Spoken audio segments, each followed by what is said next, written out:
ওকে। সুপ্রিয় শ্রেণীর শিক্ষার্থীরা, রাজশাহী কলেজের অনলাইন ক্লাসে তোমাদেরকে স্বাগত জানাচ্ছি।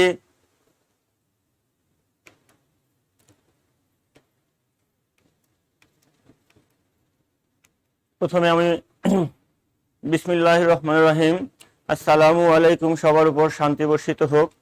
পড়ো তোমার প্রভুর নামে, যিনি তোমাকে সৃষ্টি করেছেন। আল কোরআন।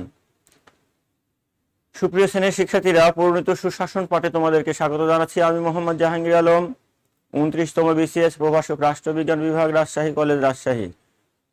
Phone number 01717157523, email jahangir315@yahoo.com। প্রিয় শিক্ষার্থীরা, আমরা পৌরনীতি ও সুশাসন বিষয়ের দ্বিতীয় অধ্যায়ের দ্বিতীয় ক্লাস অর্থাৎ পার্ট 2-এ আজকে শিখব সুশাসন সম্পর্কে বা গুড গভর্নেন্স সম্পর্কে। গত ক্লাসে সুশাসন কি এটা আমরা শিখেছি। আজকের পাঠে আমরা আবারও কি সুশাসন কি সেটা আরেকটু শেখার চেষ্টা করব। এছাড়াও সুশাসনের বাধা বা সমস্যাসমূহ কি সেটা শেখার চেষ্টা করব। আর এই বাধাসমূহ কি করে দূর করা যায় বা এই দূর করে কিভাবে সুশাসন প্রতিষ্ঠিত করা যায় সেগুলো আমরা শিখব।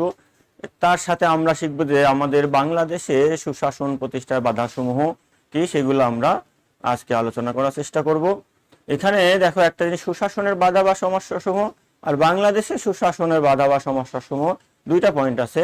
একটা হচ্ছে ওভারঅল সুশাসনের বাধা বা সমস্যাসমূহ, আর একটা বিষয় হচ্ছে বাংলাদেশের বাধা বা সমস্যাসমূহ। অর্থাৎ ওভারঅল সারা পৃথিবীতে সুশাসন প্রতিষ্ঠা করতে গেলে যে সমস্যাসমূহ হয় সেটা একটা, আর বাংলাদেশে ওই সবগুলা কারণ নাও থাকতে পারে।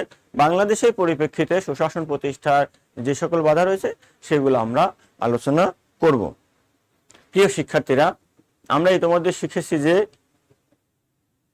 সুশাসন একটি শান্তিপূর্ণ, সুশৃঙ্খল, কাঙ্ক্ষিত শাসন ব্যবস্থা।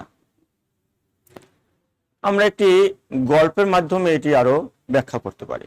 যেমন ধরো, আজকে থেকে প্রায় 9 বছর আগে আমি যখন রাজশাহী কলেজে প্রবেশ করলাম, এটা কিন্তু 150 বছরে, প্রায় 150 বছরে, 2 বছর পরে 150 বছর হবে, 150 বছরের ঐতিহ্যবাহী একটা কলেজ।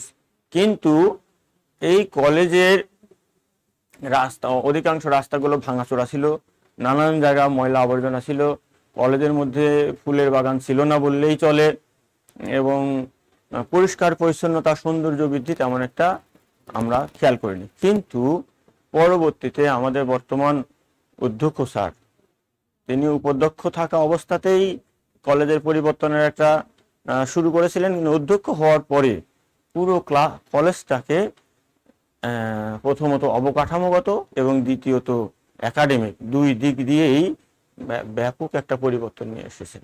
কেন, কিভাবে হলো? যে তিনি শিক্ষকদের ডেকেছেন, বিশেষ করে প্রভাষক, যারা নবীন কর্মকর্তা, সহকারী অধ্যাপক, যারা নবীন শিক্ষক কর্মকর্তা, তাদেরকে তিনি রেখেছেন।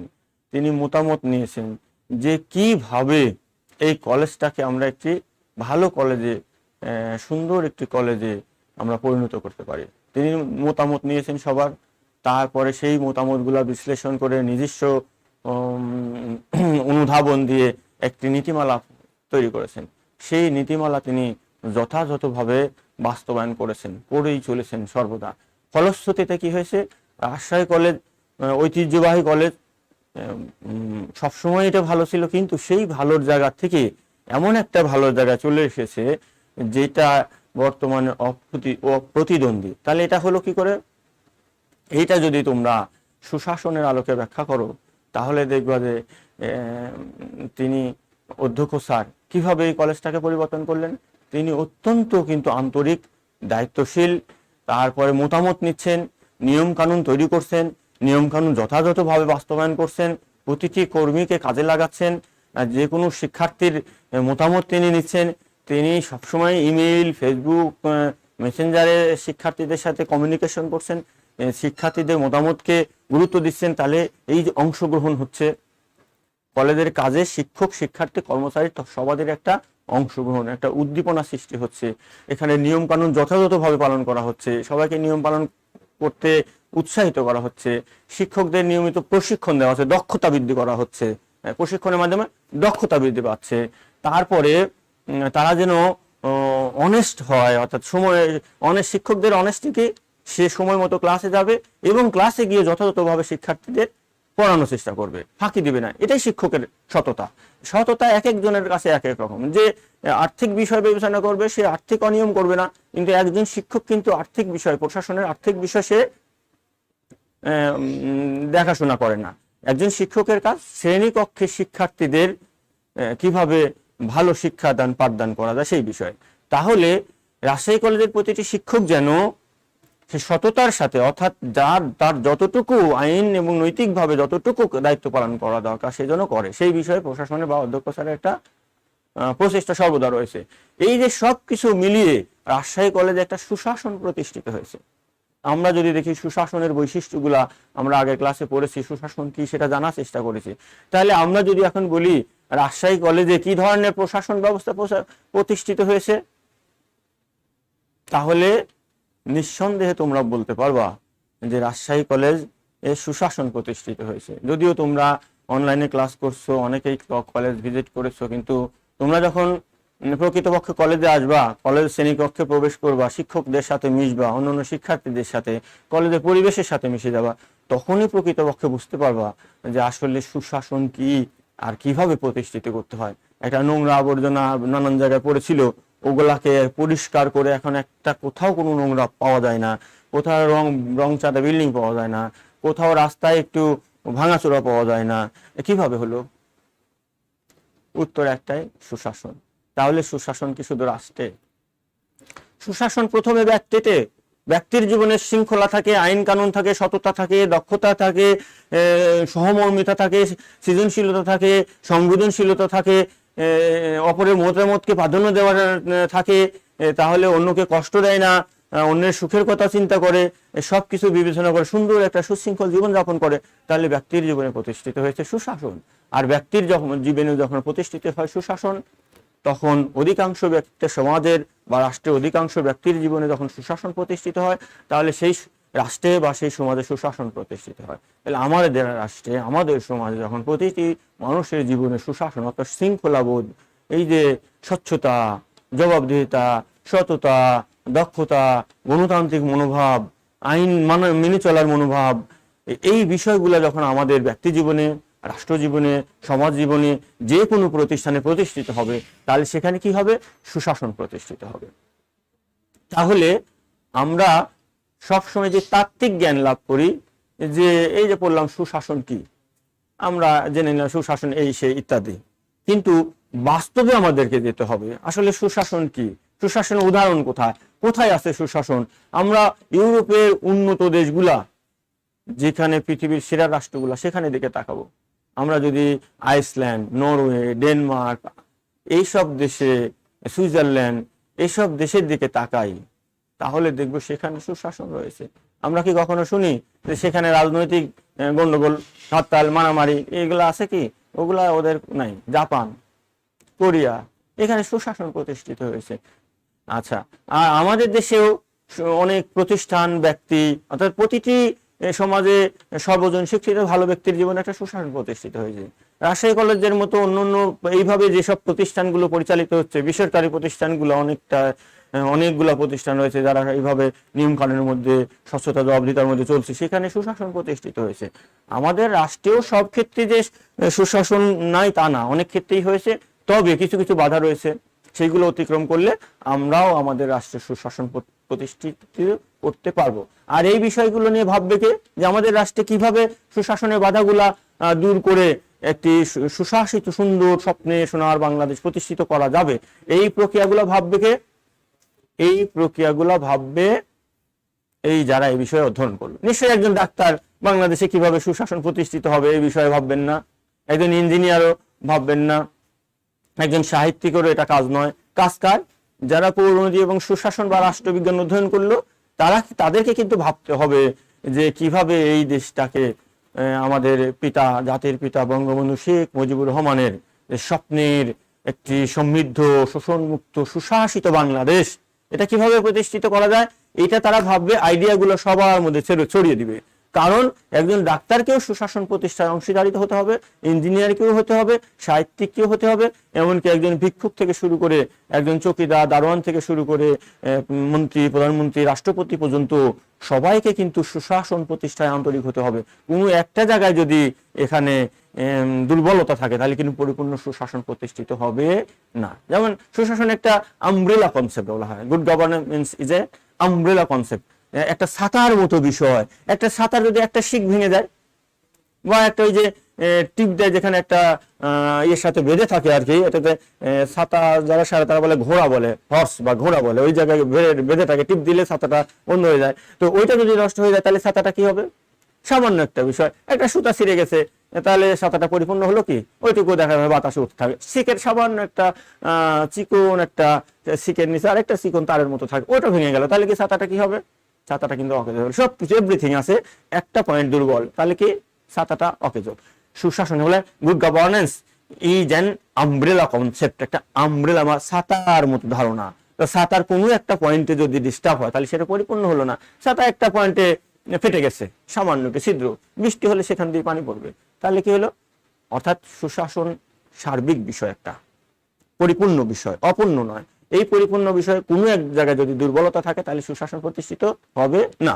এখন আমরা যদি দেখলাম যে শুধু রাষ্ট্রযন্ত্রে, প্রশাসনে, বিচার বিভাগে সুশাসন প্রতিষ্ঠিত হলো, আমার স্থানীয় সরকারি হলো না, বেসরকারি প্রতিষ্ঠানে হলো না, এমনকি একটা ভিক্ষুকের জীবনে সুশাসন প্রতিষ্ঠিত হলো না, তাহলে সেটা পরিপূর্ণ হবে না। যদিও এটা পরিপূর্ণভাবে প্রতিষ্ঠিত করা খুবই কঠিন, তবে যে মাত্রায়, সর্বোচ্চ মাত্রায় নিয়ে যাওয়া তো অসুবিধা নেই। রাজশাহী কলেজে সুশাসন সবসময় ছিল, কিন্তু সেইটাকে সেখানে না রেখে আস্তে আস্তে আস্তে আস্তে এমন একটা পর্যায়ে নিয়ে আসা গেছে যে সেইটা এখন যে কেউ এই কলেজের প্রশংসা করতে, মানে যে কলেজটাকে পছন্দ করে না সেও কিন্তু এই বর্তমান পরিস্থিতিতে এই কলেজটার প্রশংসা করতে সে বাধ্য, করতেই হবে, তাকে না করার কোনো সুযোগ নাই। তবে তাহলে কি রাজশাহী কলেজ 100% সুশাসন? মানে 100% না, 100% বলে কোনো কিছু নেই, কারণ সমাজ পরিবর্তনশীল, সেখানে সবসময় অগ্রসর হতে, সব প্রতি মুহূর্তে অগ্রসর। রাজশাহী কলেজেরও এমন কোনো ল্যাকেজ গুলা আছে বা সময়ের সাথে তাল মিলাতে গিয়ে কিছু কিছু দুর্বলতা রয়েছে, সেগুলা কিন্তু সদা সর্বদা পরিবর্তন করে অ্যাডজাস্ট করে নিতে হয়। সেটা বলে ইনক্লুসিভ, এই যে, আর হচ্ছে মানে অংশ নিয়ে নেওয়া, আর একটা হচ্ছে তোমার ওই যে বলা হয় যে স্পর্শকাতর, মানে যে কোনো কিছু যখন রাজশাহী কলেজকে আধুনিক কিছু টাচ করতেছে সে কিন্তু সেটাকে শক্তভাবে ধাক্কা দিচ্ছে না, বরং সেটাকে আস্তে করে নিয়ে নিচ্ছে, ভালো কিছুকে সে গ্রহণ করতেছে। কিভাবে? যেমন এই যে বর্তমান কোভিড-19 পরিস্থিতিতে শিক্ষার্থীদের কি করে লেখাপড়ার সাথে টাচ রেখে তাদের এই লেখাপড়া বিঘাত না করবে সেটা কি করা যাবে? তাহলে অনলাইনের একটা ক্লাসের ব্যবস্থা। সে যদি বলতে নো, এই অনলাইন মানে আমরা করবো না, তাহলে কি হতো? শিক্ষার্থীরা ক্ষতিগ্রস্ত হলো। এইটাকেই বলা হয় যে মানে সংবেদনশীলতা এটাই আমরা যে পড়েছি সুশাসন বৈশিষ্ট্যগুলো, এটাই সংবেদনশীলতা। যে নতুন কিছু টাচ করলে সেটাকে সফটলি, নরম ভাবে নিয়ে বিবেচনা করা যায় কি করা যায়। এবং অনলাইনের ক্লাসের বিভিন্ন ধরনের ফরম্যাট রয়েছে, তাহলে আমরা সবগুলো নেব কি? নো। এই যে আমরা সংবেদনশীল হলাম যে হ্যাঁ অনলাইন ক্লাসে আমরা যাব, কিন্তু কিভাবে সেটা আমরা বিশ্লেষণ করব, করে যেটা বেটার বা বেস্ট সেই দিকে আমরা যাব। এটাই হচ্ছে সুশাসনের সংবেদনশীলতা। তাহলে আমরা কিন্তু সুশাসন কি, বৈশিষ্ট্যগুলা আমরা জেনে এসেছি। এখন আরেকটু ডিটেলস উদাহরণ দিয়ে আমরা বুঝলাম, যে আমাদের কলেজের উদাহরণ দিয়ে বুঝলাম, যে আবার তোমরা মাইন্ড করো না যে স্যার আমাদের কলেজে বা অন্যান্য প্রতিষ্ঠানের শিক্ষার্থীরা বা শিক্ষার্থী ছাড়াও দু একজন ক্লাস দেখতে পারেন, তারা আবার মনে করতে পারেন যে স্যার আসলে নিজের প্রতিষ্ঠানের কথা। আসলে নিজের প্রতিষ্ঠান তো এটা না, আমি তো গভর্নমেন্ট সার্ভিস করি, আমি আজকে এই কলেজ থেকে বদলি হয়ে যেতে পারি, কিন্তু রাজশাহী কলেজের যে বৈশিষ্ট্যগুলা, যে পরিবর্তনগুলা, এইগুলা তো বলতেই হবে। যে কলেজকে অপছন্দ করে তাকে বলতে হবে, কারণ যেটা সত্য সেটা কেউ লুকাতে পারবে না। আমি কমও বলতে পারবো না, বেশি বলতে পারবো না, যেটুকু সেটুকুই আমাকে বলতে হবে। যাই হোক, এটা কিন্তু আমরা এই সুশাসনের সাথে সম্পর্কযুক্ত করেই বলেছি।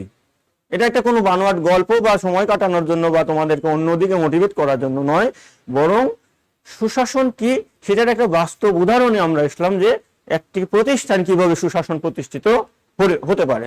তাহলে একটা কলেজে যদি সুশাসন প্রতিষ্ঠিত করতে পারে, তাহলে আমরা বৃহত্তর পরিসরে একটা স্থানীয় সরকার, ইউনিয়ন পরিষদ, সিটি কর্পোরেশন, পৌরসভা বা মেট্রোপলিটন সিটি, সব জায়গায় আমরা করতে পারি। একটা জেলা অফিসে পারি, বিভাগীয় অফিসে পারি, আমরা একটা মন্ত্রণালয়ে পারি, আমরা একটা দেশে সুশাসন প্রতিষ্ঠা করতে পারি। কিন্তু সেজন্য কি লাগবে? নিজের স্বচ্ছতা, জবাবদিহিতা, সততা, দক্ষতা, এই 4টা খুঁটি লাগবে। এই খুঁটির উপর চাল দিয়ে আরো আদার্স দিয়ে সুন্দর করে সুশাসনকে সাজাতে হবে। তাহলে আমরা সেদিকেই আগাচ্ছি। তাহলে কিন্তু হয়তো সময় লাগবে, কিন্তু আমরা ইনশাআল্লাহ একদিন সেটা প্রতিষ্ঠিত করবই। তাহলে প্রিয় শিক্ষার্থীরা, সুশাসন কি আমরা গত ক্লাসে দেখেছিলাম, কিন্তু এই জিনিসটা প্রতি ক্লাসেই আমরা একটু টাচে রাখবো যেন আমরা ভুলে না যাই। কারণ আমাদের সাবজেক্টের নাম পরিণতি ও সুশাসন। তাহলে সুশাসন কি সেটা যদি আমরা না জানি, আর সুশাসন কি এটা যদি আমরা না জানি, তাহলে আমার সমাজের সুশাসন কিভাবে প্রতিষ্ঠিত হবে? আর এই বিষয়টা নিয়ে তো কোনো ডাক্তার ইঞ্জিনিয়ার পড়াশোনা করবেন না, করবেন কে? পরিণতি সুশাসনের শিক্ষার্থী। সুতরাং তোমাকে সুশাসন সম্পর্কে এমন ধারণা রাখতে হবে যা অন্য কোনো বিষয় পড়াশোনা যে করছে তার সেটা নাই। যে যেমন উচ্চ মাধ্যমিক একাদশ শ্রেণীতে যে পরিণত সুশাসন সাবজেক্ট নেয়নি, অন্য সাবজেক্ট নিয়ে সেই সাবজেক্টটা নেয়নি, সুযোগ রয়েছে না নেওয়ার, তাহলে সে কিন্তু সুশাসন কি, তাকে যদি জিজ্ঞেস করো তুমি যে বলো সুশাসন কি, তাহলে হয়তো তার মতো করে একটা বলে দিবে যে এই সুশাসন, কিন্তু তোমার মতো করে সে কখনোই বলতে পারবে না। আর যদি বলতে পারে তাহলে বোঝা যাবে সে অতিরিক্ত পড়াশোনা করেছে। আর যে অন্যান্য মানুষ যারা সুশাসন সম্পর্কে পড়াশোনা করেনি, তুমি যদি তাদের মতো করে বলো তাহলে ধরে নেওয়া হয় তোমার পড়াশোনা হয়নি। কারণ অন্যান্য মানুষ যারা পরিণত সুশাসন না পড়েছে তবুও সুশাসন সম্পর্কে যেটুকু জানে, তুমি পড়েও ততটুকু জানো, তাহলে অন্য মানুষের সাথে তোমার পার্থক্য কোথায়? অন্য মানুষের সাথে পার্থক্য তোমার তখনই হবে যখন অন্য মানুষ যারা এই সাবজেক্ট না পড়ে যতটুকু জেনেছে, তুমি পড়ার পরে একটু ভিন্নভাবে জেনেছো, ভিন্নভাবে বলতে পারো, ভিন্নভাবে বুঝতে পারো, তাহলে বুঝতে হবে তোমার লেখাপড়া হয়েছে। আর যদি দেখো যে না, ও যারা এই সাবজেক্ট পড়েনি অথচ সুশাসন সম্পর্কে যে ধারণা দিচ্ছে তুমি ওই একই ধারণা দিচ্ছ, তার মানে সমান সমান হয়, তার মানে তুমিও এই সাবজেক্ট পড়োনি। তাহলে তুমি এই সাবজেক্টে পড়েছো, এটার প্রমাণ কোথায়? তোমার গায়ে লেখা থাকবে, এখানে না বুকে, না পিঠে, না কপালে লেখা থাকবে যে তুমি সুশাসন পড়েছো? নেভার, কখনোই না। বরং তুমি যে বলতে পারবা গুছায়ে বৈশিষ্ট্যগুলা, কিভাবে বাধাগুলা কি, কিভাবে বাধা দূর করা যায়, কিভাবে বাংলাদেশে, কিভাবে একটা ব্যক্তি জীবনে, কিভাবে একটা প্রতিষ্ঠান সুশাসন প্রতিষ্ঠিত করা যায়, এটা যখন তুমি সুন্দর করে যুক্তি সহকারে, প্রমাণ সহকারে তুলে ধরতে পারবা, তখন বুঝতে হবে যে ইয়েস, তোমার পড়াশোনা হয়েছে বা হচ্ছে। তাহলে আমরা শুধু ক্লাস দেখলাম, বই পড়লাম, একটু পড়লাম কি পড়লাম না, অন্যরা যা বলছে তাই বললাম, তাহলে কি লেখাপড়া হলো? নো, লেখাপড়া হচ্ছে বা হলো এটা তখনই বোঝা যাবে যখন তুমি অন্যদের থেকে ভিন্নভাবে বা যুক্তি সহকারে, প্রমাণ সহকারে তুলে ধরতে পারবা। সুতরাং আমাদের এই বিষয়টা অবশ্যই খেয়াল রাখতে হবে। এবং সুশাসন অত্যন্ত গুরুত্বপূর্ণ বিষয়, কেননা প্রতিটি মানুষের জীবনে, সমাজ জীবনে, প্রতিষ্ঠানে, রাষ্ট্র জীবনে, তুমি যেখানে যে অবস্থায় থাকো, সুশাসনের প্রয়োজনীয়তা রয়েছে। সুশাসন ছাড়া শান্তি প্রতিষ্ঠিত হতে পারে না, সেটা ব্যক্তি জীবনে হোক, সেটা কোনো প্রতিষ্ঠানে হোক, সেটা সরকারি বা বেসরকারি প্রতিষ্ঠানে হোক, সমাজে হোক, রাষ্ট্রে হোক, বা সারা পৃথিবীতে হোক। শান্তি প্রতিষ্ঠিত করতে হলে সুশাসনের কোনো বিকল্প নাই। সুতরাং আমাদেরকে সুশাসন সম্পর্কে ভালো জানতে হবে এবং এই ধারণাগুলো সবার মাঝে ছড়িয়ে দিতে হবে। কারণ সবাই তো আর পরিণত সুশাসন পড়বে না, ডাক্তার, ইঞ্জিনিয়ার না, শুধু বাংলায় সাহিত্য, ইংরেজি সাহিত্য বা অন্য সাবজেক্টে যারা পড়ছে তারা তো আর সুশাসন নিয়ে এত পড়াশোনা করবে না, তাহলে তারা তো আর সুশাসন ছাড়াই দিতে পারবে না। এটাকে স্প্রেড আপ করবে, ছাড়াই দিবে কে? মানুষকে আরো উদ্বুদ্ধ করবে কে? যারা এই সাবজেক্ট পড়বে, পরিণত সুশাসন বা রাষ্ট্রবিজ্ঞান পড়বে বা এই রিলেটেড সাবজেক্টগুলো পড়বে, তারা সুশাসন কি, যারা আইন পড়বে, ইন্টারন্যাশনাল রিলেশন পড়বে, পাবলিক অ্যাডমিনিস্ট্রেশন পড়বে, জার্নালিজম পড়বে, তারা কি করবে? সুশাসন সম্পর্কে একটি সুন্দর ধারণা লাভ করবে, উদাহরণ প্রমাণ জোগাড় করবে, এরপরে তারা এগুলাকে ছড়িয়ে দেবে। এবং রাষ্ট্রের দায়িত্ব যারা রয়েছে তাদেরকে যদি এটা উপস্থাপন করা সম্ভব হয় এবং তারাও যদি বুঝতে পারে যে সুশাসন কি, তাহলে কিন্তু দেশে সুশাসন প্রতিষ্ঠিত হতে বাধ্য। আর যারা রাষ্ট্রযন্ত্র পরিচালনার মূল দায়িত্ব রয়েছে তারা যদি সুশাসন কি এই ধারণা না থাকে তাদের মধ্যে, তাহলে কি সুশাসন প্রতিষ্ঠিত হবে? যেমন একজন জানেই না যে রসগোল্লা খেয়ে, তাহলে কি সে কখন রসগোল্লা খেতে চাইবে? জানেই তো না রসগোল্লা খেয়ে। রসগোল্লা সেই খাইতে চাইবে যে রসগোল্লা সম্পর্কে জানে যে একটা রসগোল্লা এমন, আমাকে খেতে হবে। তাহলে যে শাসন ব্যবস্থা পরিচালিত করছে আমার দেশে বা যে কোনো দেশে বা যে কোনো প্রতিষ্ঠানে, তাকে তো প্রথমত সুশাসনের ধারণাটা ক্লিয়ার নিতে হবে, কনসেপ্টটা, উদাহরণ সহ, প্রমাণ সহ, যে এই সুশাসন, তাহলেই তো সে সুশাসন কি সেটার দিকে আগাবে। আর সে জানলোই না তাহলে তো সুশাসন অধরা থেকে যাবে। তাহলে আমাদের প্রতিটি নাগরিককে, প্রতিটি মানুষকে তো জানতেই হবে, বিশেষ করে যারা রাষ্ট্রযন্ত্র, প্রশাসন এবং রাজনীতির সাথে যারা জড়িত, তাদেরকে এই সুশাসন সম্পর্কে সুস্পষ্ট ধারণা লাভ করতে হবে, যেন যেন তারা তাদের কর্মজীবনের মাধ্যমে রাষ্ট্রের সুশাসন বা প্রতিষ্ঠানের সুশাসন প্রতিষ্ঠিত করতে পারে। তো প্রিয় শিক্ষার্থীরা, অনেক কথা হলো, কারণ হতেই হবে, এই বিষয়টা ক্লিয়ার না হওয়া পর্যন্ত তো আমরা আগাতে পারি না। আমাদেরকে এই বিষয়ে এবং আমাদের যে 10টা সাবজেক্ট, প্রতিটা 10টা অধ্যায় রয়েছে এই সাবজেক্টে, প্রতিটি অধ্যায়ের সাথে কিন্তু কম বেশি সুশাসনের একটা সম্পর্ক আছে, প্রতিটি অধ্যায়। তাহলে সুশাসনে যদি আমি না জানি, তাহলে ওর সাথে সম্পর্ক হবে কি করে? সুতরাং আমাকে সুশাসন সম্পর্কে ক্লিয়ার সেন্স রাখতে হবে। তুমি অধ্যায়গুলো উল্টায় দেখবা, প্রতিটি অধ্যায়ের সাথে সুশাসনের একটা সংযোগ রয়েছে। সুতরাং আমাকে সুশাসন সম্পর্কে ক্লিয়ার সেন্স রাখতে হবে, যেন অন্য অধ্যায় যখন আমি পড়তে যাব তখন এই সংযোগটা আমি সহজেই খুঁজে পাই। ওকে, আমরা আরো একটু আগাতে পারি যে সুশাসন কি? সুশাসন হচ্ছে, একটা বানান ভুলে গেছে, আমি দুঃখিত, যে সুশাসন হচ্ছে সুশৃঙ্খল, যে সুশাসন সুশৃঙ্খল, শান্তিপূর্ণ ও কল্যাণকর কাঙ্ক্ষিত শাসন ব্যবস্থা। সুশাসন কি?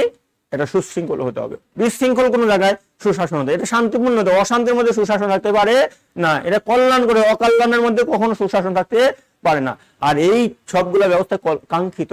আমরা চাই কি? শান্তি চাই ব্যক্তি জীবনে, নাকি অশান্তি চাই?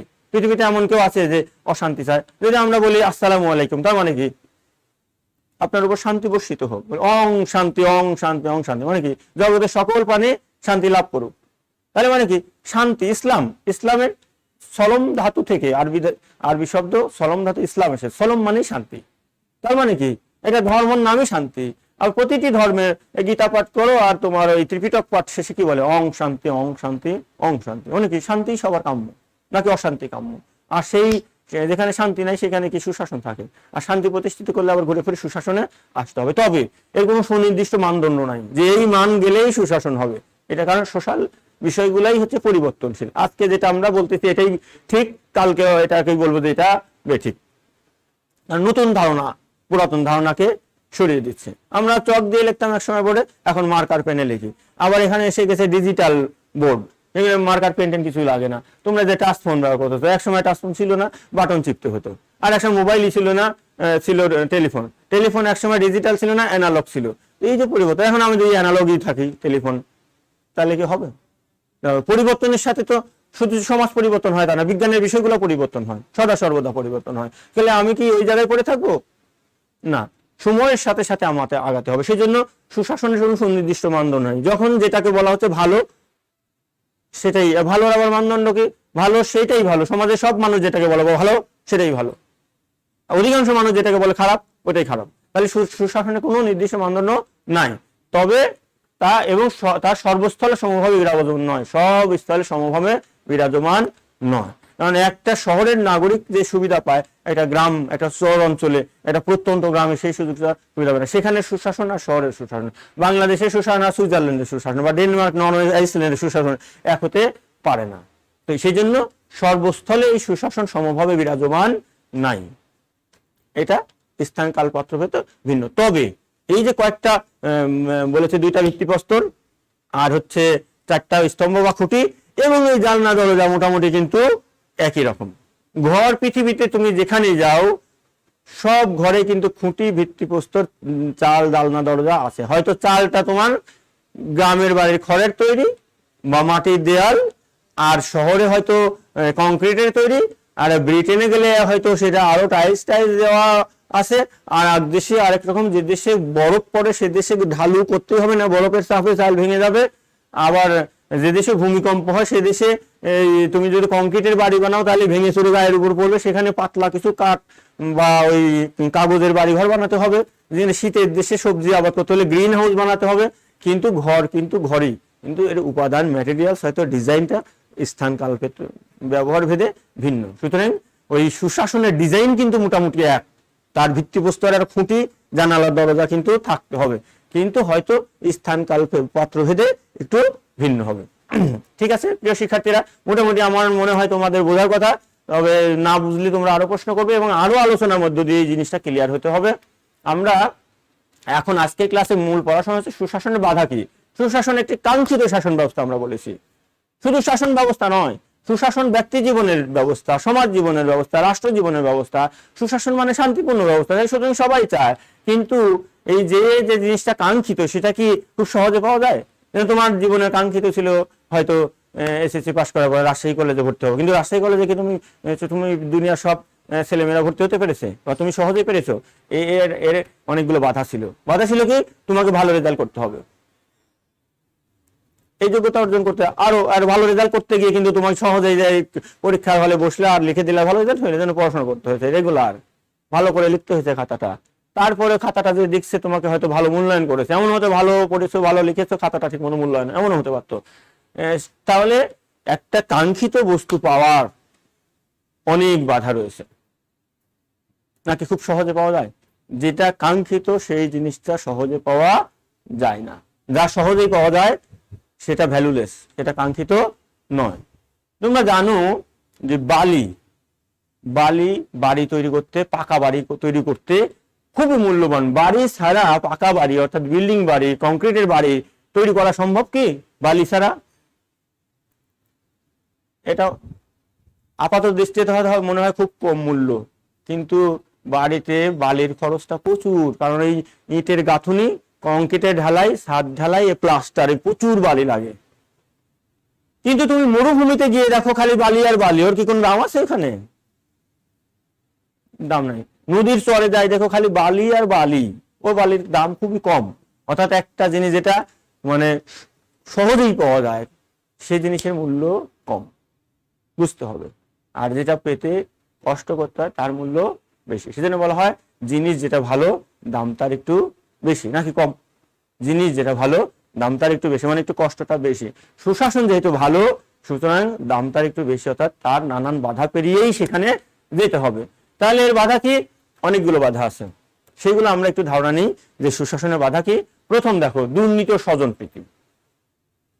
সুশাসন আমরা মূলত পড়ছি রাষ্ট্রীয় সুশাসন, আমরা রাষ্ট্রবিজ্ঞানের শিক্ষার্থী। আমরা রাষ্ট্রবিজ্ঞানের নিম্ন ধাপ হচ্ছে পরিণত সুশাসন। যদিও এটা আমি আগের ক্লাসেও বলেছি যে ভারতে তোমরা যদি জেনে থাকো, আমার কাছেও বইটা রয়েছে, আমি নিজেই সংগ্রহ করেছি। আমার এক ছাত্রী ইন্ডিয়াতে গেছিল, বলেছিলাম যে এই কোর্সের বইগুলো নিয়ে আসবা, সে নিয়ে এসে দিয়েছে। সেখানে লেখা আছে উচ্চ মাধ্যমিক রাষ্ট্রবিজ্ঞান প্রথম পত্র, উচ্চ মাধ্যমিক রাষ্ট্রবিজ্ঞান দ্বিতীয় পত্র।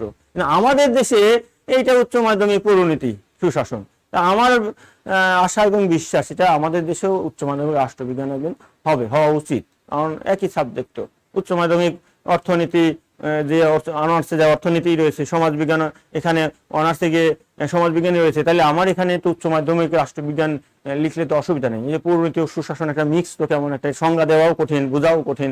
সেজন্য আমি যথাযথ কর্তৃপক্ষের কাছে প্রত্যাশা করব এই নামটা যেন পরিবর্তন করে। যাই হোক, নাম যাই হোক না কেন, সেটা মেটেরিয়ালস কিন্তু ঠিকই আছে। নামটা পৃথিবীর সব মানুষের নাম কি একরকম? সব ভালো গুণ সম্পন্ন মানুষ আছে, খারাপ গুণ, কিন্তু নাম না, তার কর্মের পরিচয়। আমার সাবজেক্টের নাম কি এটা না, সাবজেক্টের মধ্যে কি মেটেরিয়ালস আছে পড়াশোনার জন্য, সেটাই হচ্ছে আসল। নামে কোনো আসে যায় না। যাই হোক, আমাদের কি সুশাসনের প্রথম বাধা কি? দুর্নীতি ও স্বজনপ্রীতি। রাষ্ট্র জীবনে যদি দুর্নীতি থাকে, স্বজনপ্রীতি থাকে, তাহলে কি হবে? সুশাসন হবে। আর দুর্নীতি কি? স্বাভাবিকভাবে বলা যায় নীতিহীনতাই দুর্নীতি। কিন্তু রাষ্ট্রীয় জীবনে দুর্নীতি হচ্ছে রাষ্ট্রের আইন কানুন লঙ্ঘন করে, রাষ্ট্রীয় স্বার্থ না দেখে ব্যক্তি স্বার্থ হাসিল করা। রাষ্ট্রের প্রচলিত নিয়ম কানুন আইন লঙ্ঘন করে ব্যক্তি স্বার্থ হাসিল করাই হচ্ছে দুর্নীতি। তাহলে কি বললাম? দুর্নীতি হচ্ছে রাষ্ট্রের প্রচলিত নিয়ম কানুন, রাষ্ট্রীয় যে কোনো কর্মকাণ্ড করতে গিয়ে প্রচলিত নিয়ম কানুন লঙ্ঘন করে ব্যক্তি স্বার্থ, অথচ হাসিল করার কথা ছিল কি রাষ্ট্রীয় স্বার্থ বা রাষ্ট্রের নাগরিকদের স্বার্থ, সেটা না করে ব্যক্তি স্বার্থ যদি কেউ হাসিল করে, সেটাই দুর্নীতি। দুর্নীতির বিভিন্ন ধরন রয়েছে, বিভিন্ন। এটা উচ্চতর ক্লাসে গেলে তোমরা আরো অনেক আলোচনা করবা, আরো জানতে পারবা। আর স্বজনপ্রীতি, স্বজনপ্রীতি মানে নিজের আত্মীয় স্বজনকে বিশেষ সুযোগ সুবিধা দেওয়া। সুশাসনের ক্ষেত্রে এটা হলে হবে না। সবাইকে, রাষ্ট্রের প্রতিটি নাগরিককে সমানভাবে দেখতে হবে, রাষ্ট্রের প্রতিটি নাগরিককে একই চোখে দেখতে হবে। কিন্তু সেই দেখার ক্ষেত্রেই তো প্রথম বাধাই হচ্ছে দুর্নীতি ও স্বজনপ্রীতি। তাহলে সুশাসনের প্রথম বাধা কি? দুর্নীতি ও স্বজনপ্রীতি। 2 নম্বর কি? জনগণের অংশগ্রহণের অভাব। আগের ক্লাসে বলেছি যে জনগণের অংশগ্রহণ থাকতে হবে। জনগণ কিভাবে অংশগ্রহণ করে সেটাও বলেছি। যারা এটা বুঝতে পারতেছে না, আগের ক্লাসটা আবার ফলো করবা। তাহলে জনগণ যদি কার্যকরভাবে অংশগ্রহণ না করে, তাহলে সেখানে সুশাসন হবে না। কারণ আমি ওই যে বলেছি যে আমার জন্য কোনটা ভালো আমি জানবো, আর আমি তো অংশ নিলাম না, তাহলে আমার জন্য একজন ব্যবস্থাটা করে দিল, তাহলে তো আমার মতো হবে না, আমার পছন্দ হবে না, আমার জন্য শান্তিপূর্ণ হবে না, কমফোর্টেবল হবে না। যেটা কমফোর্টেবল না সেটা তো সুশাসন না। শাসন ব্যবস্থার ক্ষেত্রে একই। তাহলে যারা এগুলা বুঝবা না, আগের ক্লাসটা আরেকবার দেখে নিবা, তাহলে বুঝতে সুবিধা হবে। এরপরে কি দারিদ্র এবং অশিক্ষা। আসলে দারিদ্র যদি থাকে বেশি, তাহলে সুশাসনের জন্য বিভিন্ন বিষয়গুলা এই আয়োজন করা একটু কঠিন হয়ে যায়। তবে দারিদ্রটা খুব বেশি বেশি বাধা নয়। দারিদ্র যদি ম্যানেজমেন্ট, অর্থাৎ যারা রাষ্ট্র পরিচালনার সাথে, প্রশাসন পরিচালনার সাথে জড়িত, তারা যদি চেষ্টা করে, তাহলে দারিদ্রকে ওভারকাম করা, অর্থাৎ ওইটাকে পার করে আসা খুব বেশি কঠিন কাজ নয়। যেমন রাজশাহী কলেজে আগেও যে অর্থ ইনকাম হতো এখনো সেটাই হয়, যে আগেও যে বরাদ্দ ছিল এখনো সেটাই বরাদ্দ হয়। তাহলে এখন এত সুন্দর হচ্ছে, আগে তো হয়নি। বা অন্যান্য কলেজগুলাতে কিন্তু রাজশাহী কলেজে যে পরিমাণ ব্যয় বরাদ্দ, আয় বরাদ্দ, অন্যান্য, আমি সব কলেজের কথা বলতেছি না, এখানে অনেকেই মাইন্ড করতে পারে যে অন্যান্য কলেজের কথা বলছে কেন, কিন্তু আমি একটা কম্পেয়ার করতেই পারি যে সব কলেজেই সেই একই মাপের, একই ছাত্র সংখ্যার সব কলেজের আয় কিন্তু, আয় ব্যয় কিন্তু মোটামুটি সমান। তাহলে কিন্তু ওই সুশাসনের ক্ষেত্রে কি সমান? অবশ্যই সমান নয়। এখানে তাহলে কি, এখানে সততা, দক্ষতা এবং আন্তরিকতার বিষয় রয়েছে। আর অশিক্ষা, যে অশিক্ষিত মানুষ, যে সুশাসনকে জানে না, সে আবার সুশাসন চাইবেও না, পাইবেও না। অর্থাৎ অশিক্ষিত মানুষ সুশাসনের ধারণাও নাই, সুশাসনের জন্য চেষ্টাও করবে না, সুশাসন পাবে না। তাহলে সুশাসনের আরেকটা বাধা কি পেলাম আমরা? দারিদ্র। যদিও এই বাধাটা ওভারকাম করা সম্ভব, এইটাকে উত্তরানো সম্ভব যদি সততা এবং দক্ষতা এবং দেশপ্রেম থাকে। আর অশিক্ষা, এটাও সম্ভব। সবগুলোই তো বাধা অতিক্রম করার যোগ্য, প্রতিটি বাধাই কিন্তু অতিক্রম করা, সেটা আমরা পরে শিখবো কিভাবে বাধা অতিক্রম করা যায়। তাহলে সুশাসনের আরেকটা বাধা কি? দারিদ্র আর অশিক্ষা। এরপরে কি? আইনের শাসনের অভাব। যদি আইনের শাসন না থাকে, আইন কেউ না মানে, আইনের গতিতে আইন না চলে, ব্যক্তির গতিতে চলে, তাহলে সেখানে সুশাসন থাকবে কি? সুশাসন মানে সুশৃঙ্খল। সুশৃঙ্খল কখন হবে? যখন আইন থাকবে, আইন মানা হবে। তোমার আইন হচ্ছে রাস্তার বাম পাশ দিয়ে হেঁটে যাও, তুমি মাঝখান দিয়ে হেঁটে যেতে থাকলা, তাহলে কি সেখানে বিশৃঙ্খলা সৃষ্টি হবে? রাস্তায় গাড়ি থামানো নিষেধ, তুমি রাস্তার মাঝখানে যায় গাড়ি থামায় বসে থাকলা, তাহলে কি হবে? আগে পরে গাড়ি জমে যাবে না? ওটা কি সুশাসন হলো? সুশৃঙ্খল হলো? তাহলে আইন মানতে হবে যে তোমার রাস্তায় গাড়ি থামানো যাবে না, গাড়ি যাবেই। আমাদের এই যে রাস্তাঘাটে এত জ্যাম হওয়ার মূল কারণ, শহরের রাস্তায় জ্যাম তো শহরেই হয়, গ্রামে তো হয় না। শহরের রাস্তায় জ্যাম পড়ার মূল কারণ কি? হুট করে একটা গাড়ি থামায় গেছে বা রাস্তা ক্রস করতেছে, ফলশ্রুতিতে গাড়ি জমে গেল। তাহলে আইন মানছে না। আইন কি? ওখানে গাড়ি থামানো যাবে না। এখানে লেখা আছে এখানে পার্কিং নিষেধ, ওখানে গাড়ি একখান পার্কিং মানে দাঁড় করে দিল। তাহলে তো আমাদের ঢাকা শহরে, তোমরা যারা নিউ মার্কেট, ঢাকা নিউ মার্কেটে দেখেছো, নিউ মার্কেটের সামনে রাস্তাটা কত চওড়া, কিন্তু ওখানে সবসময় যানজট লেগে আছে। কারণ কি? উভয় পাশে 50% রাস্তায় গাড়ি দাঁড় করে আসছে। ওখানে কি গাড়ি রাখার জন্য? ওটা গাড়ি চলার জন্য। ওরা ওখানে গাড়ি, ফুটপাতে দোকান, এমনকি আমাদের এই যে রাজশাহীর আদিয়ার মার্কেটের সামনে দেখবা রাস্তাটা সকাল ভোরে যায়, দেখবা রাস্তাটা কত চওড়া, কিন্তু যখন আস্তে আস্তে বেলা বাড়তে থাকে, দোকান, হকার, রিক্সা দাঁড়ায় আছে, গাড়ি দাঁড়ায় আছে, মানে 50% রাস্তা ব্লক আর 50% রানিং। ফলশ্রুতিতে জ্যাম তো হবেই। ওখানে যদি কিছুই না দাঁড়াতো, তো এখন আড্ডিতে বা ঢাকা নিউ মার্কেটের সামনে জ্যাম হওয়ার প্রশ্নই আসে না। কারণ অন্যান্য জায়গার চাইতে ওই জায়গায় রাস্তাটা চওড়া, জ্যাম হলে অন্য জায়গায় হবে, ওখানে হবে না। কিন্তু আমরা ওই যে নিয়ম মানছি না। ওখানে নিয়ম হচ্ছে ওখানে পার্কিং নিষেধ, আমি যে ওখানেই পার্কিং করতেছি, ওখানে যে আমি ছোট একটা দোকান দিয়ে দাঁড়াচ্ছি, তাহলে লোক চলার কথা যেখানে, আমি ওখানে দোকান দিয়ে আটকা রয়েছি, তাহলে তো হবে। অর্থাৎ আইন মানছি না। আইন শাসনের অভাব হলে তো সুশাসন থাকবে না। তারপর কি? সরকারের বৈধতা সংকট। সরকারের বৈধতা সংকট কিভাবে হয়? আমরা আগের ক্লাসে পড়েছি যে হয় নির্বাচনের সময় ঝামেলা হবে, অথবা নির্বাচিত সুন্দরভাবে হওয়ার পরেও জনকল্যাণে কাজ করবে না। তাহলে এটা হলে সরকার বৈধতা হারাবে। আর অবৈধ সরকার কখনো সুশাসন আনতে পারে না। তারপরে কি? সরকার স্বচ্ছতা, জবাবদিহিতা, এগুলা বিস্তারিত আলোচনা হয়েছে, আমি বেশি আলোচনা করে সময় নষ্ট করবো না। যারা বুঝতে পারবো না, আমার আগের ক্লাসটা অবশ্যই দেখো, তাহলে বুঝতে পারবো। সরকার যখন স্বচ্ছ থাকে না, অর্থাৎ স্বচ্ছতা মানে কি? প্রচলিত আইন কানুন মেনে কাজ করা, কোনো কিছু গোপন না করে প্রচলিত আইন কানুন মেনে রাষ্ট্রীয় কর্মকাণ্ড পরিচালনা করা হচ্ছে স্বচ্ছতা। আর জবাবদিহিতা কি? মানে সবকে জানিয়ে দেওয়া। সবাইকে আমি কি কাজ করছি, সরকারি কর্মকর্তা কি কাজ করছে সবাইকে জানিয়ে দেওয়া। তাহলে এইটা যদি না থাকে তাহলে সুশাসন থাকতে পারে না। তারপরে কি, অদক্ষতা, অসততা। একজন লোক কাজ করতে জানে না, তাহলে তো রাষ্ট্রের জন্য কাজ করতে হবে, কাজই করতে জানে না যথাযথ, সুনিপুণ ভাবে করতে পারে না, করে কাজ করে কিন্তু কাজ ভুল হয়, তাহলে তো সুশাসন হবে না। সুশাসন মানে কি, সুশৃঙ্খল সুন্দর ব্যবস্থা। আর অসততা, একটা লোক কাজ করতে পারে, সুন্দরভাবে কাজ করতে, কিন্তু তার অসৎ, সে রাষ্ট্রের জন্য জনগণের জন্য কাজ না করে নিজের জন্য করে, তাহলে কি সুশাসন হবে? সেজন্য বলা হয় যে এই যে 4টা পিলার, যে স্বচ্ছতা থাকবে, জবাবদিহিতা থাকবে, সৎ হবে এবং দক্ষ হবে, সে আইন কানুন মেনে জবাব দিয়ে সুনিপুণ ভাবে কাজ করবে এবং সৎ থাকবে, নিজের জন্য না। নিজের জন্য তো সে সরকারি কোষাগার থেকে বেতন পাচ্ছে, তাকে তো এই কাজ করার জন্য বেতন দেওয়া হচ্ছে। অথচ আমরা যদি অনেক ক্ষেত্রেই দেখি কিছু কিছু প্রশাসনে, যে আমি এই কাজটা করে দিলাম আমাকে কিছু দিতে হবে। আরে তোমাকে গভর্নমেন্ট বেতন দেয় কেন? মাস গেলে যে তোমাকে বেতন দেয় এই কাজটা করার জন্যই তো। গভর্নমেন্ট যদি বলে দিত তুমি এই কাজটা করবা, টাকা নিবা, কাজ করে দিবে, টাকা নিবা, তোমাকে কোনো বেতন দেবো না, তাহলে তার টাকা দেওয়া ঠিক ছিল, কারণ তাকে বসাই দিয়েছে যে তুমি কাজ করবা, টাকা নিবা। কিন্তু সে তা না করে সে সরকারে মাস গেলে বেতনও নিচ্ছে, আবার কেউ সেবা নিতে গেলে বলছে যে আমার টাকাটা দাও, এই টাকা না দিলে আমি করে দিব না। তাহলে এটাই হচ্ছে অসততা। তার উচিত ছিল যে তার দক্ষতা অনুসারে সুনিপুণ ভাবে কাজটা করে দেওয়া, কারণ ওই জন্যই তাকে তো বেতন দেওয়া হয়, তাকে চেয়ারে বসে থাকার জন্য বেতন দেওয়া হয় না।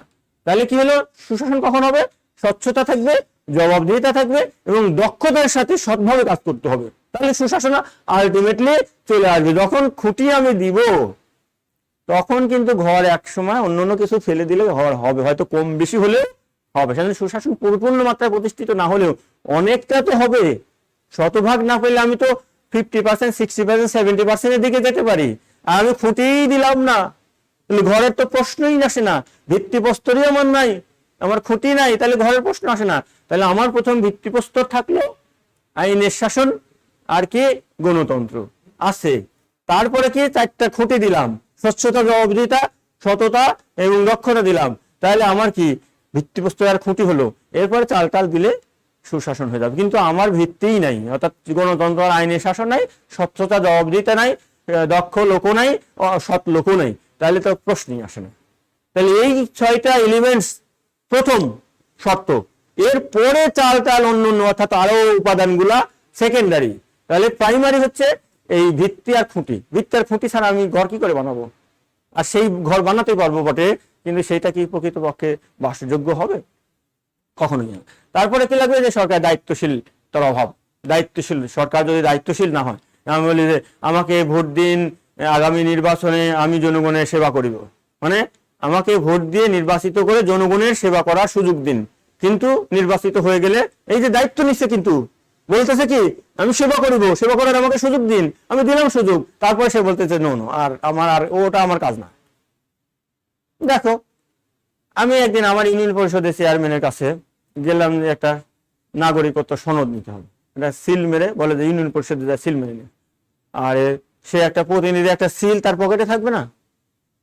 দায়িত্ব কি? সে তো বলছিল জনগণের সেবা করবো। সেবা মানে আমাকে ওই ইউনিয়ন পরিষদে অত দূর গিয়ে যদি আনতে হয়, কি সেবা করলো সে আমার? আমি তো নিজের টাকা খরচ করে রিক্সা ভাড়া দিয়ে গিয়ে ভোট কেন্দ্রে তাকে ভোট দিয়ে আসলাম, আর সে বললো যে হ্যাঁ আমাকে ভোট দাও, আমি তোমার সেবা করব। আমাকে তো ভোট কেন্দ্রে যাওয়ার জন্য সে রিক্সা ভাড়া করে নিয়ে দিয়ে জানি যে তুমি আমার রিক্সা দেওয়া, দিলেই যাবো কেন? আমি আমার ভোট দিতে গিয়েছি, আমি তাকে দায়িত্ব দিয়েছি যে তুমি দায়িত্ব যথাযথ পালন করো। এখন বলতেছে ইউনিয়ন পরিষদে গিয়ে এরা সিল মেরে নিয়ে আসো, তাহলে সে কি দায়িত্বশীলতা পরিচয় দিল? তাহলে কি সুশাসন হলো? আমার তো মেজাজ গেল গরম হয়, অশান্তি সৃষ্টি হলো, যে আমার কেন এখন ইউনিয়ন পরিষদ অত দূর 5-6 কিলোমিটার দূরে যেতে হবে, অথচ তার সে সেখানেই দিতে পারতো একটা সিল মেরে। তাহলে তো সুশাসন প্রতিষ্ঠা, আমার শান্তি, আমার খুব খুশি হতাম, যাক আমি ইনস্ট্যান্ট এখানে পেয়ে গেলাম, আমার অত কষ্ট করতে হচ্ছে না। অর্থাৎ দায়িত্বশীল কর্মকর্তাদের মধ্যে দায়িত্বশীলতা থাকতে হবে, জনগণকে যত বেশি সেবা দেওয়া যায়, যত সুযোগ সুবিধা দেওয়া যায়, যত জনগণের মধ্যে শান্তি অশান্তি দূর করে কষ্ট দূর করা যায়, সেটাই সুশাসন। আর আমলাতান্ত্রিক জটিলতা কি, এটা একটু বোঝার বিষয় রয়েছে। আমলাতান্ত্রিক জটিলতা যে রাষ্ট্র পরিচালিত হয় মূলত সরকারি কর্মচারী কর্মকর্তাদের দিয়ে, আর এই সমস্ত সরকারি কর্মকর্তা কর্মচারীদের একত্রে বলা হয় আমলাতন্ত্র। আর এই আমলাতন্ত্র পরিচালিত হয় আইন দিয়ে। আইন প্রত্যেকটা অফিস পরিচালনার জন্য কিছু নিয়ম কানুন বিধি আইন রয়েছে, আর এই আইনে কিছু জটিলতা এমন রয়েছে যেন যে কেউ এটা সহজে লঙ্ঘন করতে না পারে। এখন ওই দেখা যাচ্ছে অধিকাংশ ক্ষেত্রেই হয় কি, কর্মকর্তারা করে আইনের দোহাই দেবেন এটা হবে না, এইটা এই জায়গায় সমস্যা, অথচ ওইটুকু কিন্তু ছাড় দেওয়া যায়। মানে প্রয়োজন আইন মানে না, একটা কথা আছে, খুব প্রয়োজন ওইটুকু ছাড় দিলে হয়ে যায়, মানে 3 দিন পরেই এটা তুমি পাবা।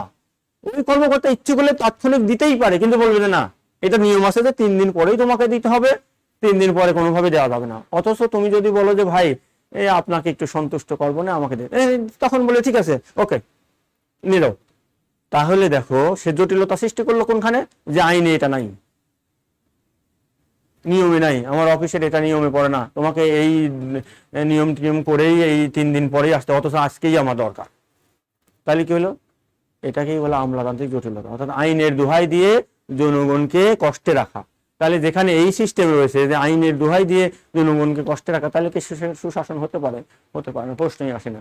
তারপরে কি আছে যে আরো বাধা রয়েছে, বিচার বিভাগের পরাধীনতা, অদক্ষতা এবং দুর্নীতি। প্রকৃতপক্ষে একটা দেশে আইন শৃঙ্খলা যাতে সুন্দর থাকে সেই জন্য বিচার বিভাগের ভূমিকা অত্যন্ত গুরুত্বপূর্ণ। কারণ যে দেশে বিচার সঠিকভাবে হয়, অপরাধীর বিচার হয়, বা দুজনের মধ্যে যে দ্বন্দ্ব, একাধিক মানুষের মধ্যে দ্বন্দ্ব, সেটা যথাযথভাবে মীমাংসা হয়, সেই দেশে কিন্তু আইন শৃঙ্খলা পরিস্থিতি ভালো থাকে। আর আইন শৃঙ্খলা পরিস্থিতি ভালো থাকা মানে সুশাসনের একটা লক্ষণ। তাহলে সেই বিচার বিভাগ যদি পরাধীন হয়, অদক্ষ হয়, মানে যথাযথভাবে বিচার করতে পারে না, বা দুর্নীতিগ্রস্ত হয়, অর্থাৎ যথাযথ বিচার না করে অন্য কায়দায় ভিন্ন স্টাইলের রায়গুলো হয়, তাহলে কি সেখানে সুশাসন হবে? হতেই পারে না, হতেই পারে না, প্রশ্নই আসে না। তাহলে সুশাসন হতে হলে বিচার বিভাগ স্বাধীন হতে হবে, দক্ষ হতে হবে, আর দুর্নীতি, অর্থাৎ এটা একটা বাধা কি, পরাধীনতা, অদক্ষতা এবং দুর্নীতি। আর কি, অসংবেদনশীলতা, অসহনশীলতা। সরকারি কর্মকর্তাতে উপর থেকে নিচ পর্যন্ত সবাই যদি অসংবেদনশীল, অর্থাৎ কিছু চাইলো সে সেটা বিবেচনা করলো না, অসহনশীল, মানে এটা হবে না তবে না, তাহলে কি সুশাসন হবে? বরং আচ্ছা বিবেচনা করতে হবে, তারপরে সহনশীল ভাবে সেটা দেখতে হবে, হলে দিতে হবে, না হলে বুঝাই দিতে হবে যে না এটা আসলে সম্ভব না। প্রথমেই যদি বলে এইটা হবে না, তাহলে মানুষের মধ্যে অশান্তি। আচ্ছা ঠিক আছে, এসছেন, আপনাদের দাবি দেখা যাক, তারপর হয়তো বুঝাই বলবে আচ্ছা হ্যাঁ এটুকু হবে, আর এটুকু হয়তো সিস্টেমে পড়ে না, যার জন্য হচ্ছে না। তাহলে কিন্তু মানুষের মধ্যে অশান্তি সৃষ্টি হওয়ার সম্ভাবনা কম থাকবে, আর অশান্তি সৃষ্টির সম্ভাবনা যত কমে যাবে ততই সুশাসন প্রতিষ্ঠিত হবে। তাহলে দেখো সুশাসনের আরেকটা বাধা কি, অসংবেদনশীলতা আর অসহনশীলতা। তারপর কি, গণমাধ্যমের স্বাধীনতা ও দক্ষতার অভাব। গণমাধ্যমকে বলা হয় সরকারের নাক কান চোখ, বিশেষ করে চোখ আর কান বলা হয় গণমাধ্যম, এবং মুখও বলা হয়। গণমাধ্যম কি, জনগণের সুযোগ সুবিধা অসুবিধাগুলা কি কি লাগবে, কি কি অসুবিধা, এগুলা দেখে সে প্রকাশ করে দেয়, দেখে শোনে তারপরে প্রকাশ করে দেয়, টেলিভিশনে বলে, রেডিওতে, ইন্টারনেটে, পত্রিকা। তাহলে সরকারের দায়িত্বশীল ব্যক্তিরা সেটা বুঝে যে অমুক জায়গায় একটা ব্রিজ নির্মাণ করা দরকার, গণমাধ্যমে প্রকাশিত হলে তারা বিবেচনা করে দেখবে যে এই ব্রিজটা দরকার কিনা। আর ব্রিজ নির্মাণ করে রেখে দিচ্ছে বছরের পর বছর, দুই পাশে মাটি দেয়নি, যে সরকার জানবে কি করে? সরকারের জানার প্রক্রিয়া রয়েছে, ওই অফিসটার দায়িত্বশীল অফিসে এটা দেখবে, কিন্তু তাও যদি না দেখে, গণমাধ্যমে এটা প্রকাশিত হলে তাহলে অন্য একজন কর্মকর্তা তাকে ধাক্কা দিবে যে এখানে তোমার দুই পাশে ব্রিজের দুই পাশে মাটি নাই, দাও। তাহলে গণমাধ্যম যদি স্বাধীন না হয় সব কথা বলতে পারবে না। আবার দক্ষ হতে হবে, শুধু স্বাধীন কিন্তু দক্ষ না, অর্থাৎ যথাযথভাবে যেভাবে কাজ করার কথা ছিল সেভাবে কাজ করতে পারছে না, তাহলেও কিন্তু সুশাসনের একটা বড় বাধা। এরপরে কি, রাজনৈতিক ঐক্যমতের অভাব। জাতীয় গুরুত্বপূর্ণ বিষয়গুলোতে সব দল এক হতে হবে, সব কিছুতেই এক হবে তা না, মানে বিরোধিতা না থাকলে সেখানে গণতন্ত্র থাকবে না। গণতন্ত্রের মূল কথাই হচ্ছে ইউনিটি এবং ডাইভার্সিটি, মানে অনেক ভিন্ন মতের মধ্যে একমত, ইউনিটি এবং ডাইভার্সিটি। তাই যে সব যদি ইউনিটি হয় তাহলে গণতন্ত্র না আসে না, সেটা আর একটা ভিন্ন তন্ত্র। কিন্তু গণতন্ত্রে ভিন্ন মত থাকবে, কিন্তু ভিন্ন মতে একটা ঐক্যমত থাকবে, ইউনিটি এবং ডাইভার্সিটি। যদি ঐক্যমত না থাকে তাহলে সুশাসন, আমাদের দেশে যেমন ঐক্যমত নাই, জাতীয় গুরুত্বপূর্ণ বিষয়ে নানানভাবে আমরা বিভক্ত, কোনো ঐক্যমত নাই, ফলশ্রুতিতে আমাদের সুশাসনের মাত্রাটা কম। এরপরে কি, ক্ষমতা স্বতন্ত্রীকরণের অভাব, অর্থাৎ প্রত্যেক বিভাগকে কাজ আলাদা আলাদা করে না দিয়ে এক বিভাগ আরেক বিভাগের কাজে অবৈধভাবে হস্তক্ষেপ করছে। আমার এখন ক্লাস নেওয়ার কথা, আমাকে যদি এখন প্রশাসন টান দেয় ক্লাস রাখো, আসে তো আমার এখানে অনেক কাজ আছে করে দাও, তাহলে ক্লাসটা কি ঠিক মতো হবে? অথবা ক্লাসের আগে এবং পরে আমাকে নানান কাজে দিয়ে রাখলো, তাহলে ক্লাসের প্রিপারেশনটা আমি কি করে নিব? ক্লাসটা ভালো হবে না স্বাভাবিকভাবেই। আর আমি ক্লাস করে একটু ক্লান্ত, একটু রেস্ট নেবো, তারপর অন্য কাজ করবো না, ক্লাস থেকে বের হয়ে আমাকে আরেক কাজে ঢোকাই দেওয়া হলো, তাহলে তো আমার একসময় ক্লান্তি চলে আসবে। সেই জন্য যার কাজ তাকে, আমার কাজ ক্লাসে, আমাকে ক্লাসে রাখো, আমাকে প্রশাসনে ডাকা দরকার নাই। ঠিক তেমন প্রতিটি প্রতিষ্ঠানের যার যেটা কাজ তাকে সেটাই করতে দাও, তাহলে সে যথাযথভাবে কাজ করে। স্বতন্ত্রীকরণের মানেই হচ্ছে একটা কাজ একজন ব্যক্তি বারবার করে করে করে করে সে দক্ষতা অর্জন করবে। এটা হচ্ছে শ্রম বিভাজনের মতো অনেকটা। অর্থনীতিতে যারা পড়ছো অর্থনীতি, সেজন্য আমি বলি যে প্রবৃত্তি আর অর্থনীতি উভয় সাবজেক্ট পড়ো, তাহলে তোমাদের এই আর্টসের জ্ঞানটা এমন একটা ভিত্তি লাভ করবে যে তুমি কোথাও ঠেকবা না।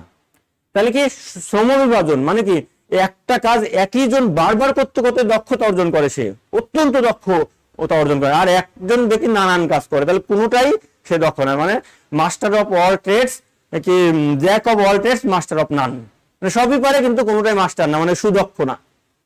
সেই জন্য ক্ষমতা স্বতন্ত্র, যার কাজ বিচার বিভাগকেই করতে দাও বিচারের কাজ। তুমি প্রশাসনও চালাইবা, তুমি বিচারও করবা, তুমি আইনও প্রণয়ন করতে যাবা, তাহলে তুমি কোনোটাই যথাযথ সব কিছুই ল্যাকেজ থাকবে, দুর্বলতা থাকবে, কোনো না কোনো ত্রুটি থাকবে। আর তুমি শুধু একটা কাজই সারাদিন করতেছো, তাহলে ওই কাজের প্রতি তোমার যে অভিজ্ঞতা দক্ষতা অর্জন হবে সেটা নিঃসন্দেহে ভালো। আর সুশাসন মানে তো দক্ষতা, দক্ষতা না থাকলে সুশাসন হবে না। তো এরপরে কি ক্ষমতার অতিকেন্দ্রীকরণ, সব কাজ ঢাকায় নিয়ে যাওয়া হলো। জনগণ তো ওই কষ্ট করে ঢাকা যাবে, কাজ ছাড়াই দিতে হবে সারা দেশে। তাহলে অতিকেন্দ্রীকরণ, অধিকাংশ কাজ যদি একটা দেশের রাজধানীতে নিয়ে যাওয়া হয়, এটা হলো অতিকেন্দ্রীকরণ, কেন্দ্রে নিয়ে যাওয়া হয়, তাহলে সুশাসন হয় না। কারণ মানুষকে কষ্ট করে ভিড় করতে হয়, গাড়ি ভাড়া দিয়ে দিতে হয়, সময় ব্যয় করতে হয়, অথচ হাতের নাগালে সেটা থাকতেই পারতো। তাহলে অতিকেন্দ্রীকরণের একটা বাধা। রাজনৈতিক নেতৃত্বের দুর্বলতা, সামরিক হস্তক্ষেপ। রাজনৈতিক নেতৃবৃন্দ যদি তারা কাজে কামে দক্ষ অদক্ষ হয়, তাহলে সেই সুযোগে সামরিক বেসামরিক, বিশেষ করে সামরিক বাহিনী, অতীতে এটা হয়েছে, বিভিন্ন দেশে আছে হচ্ছে, তারা রাজনীতিতে হস্তক্ষেপ করে।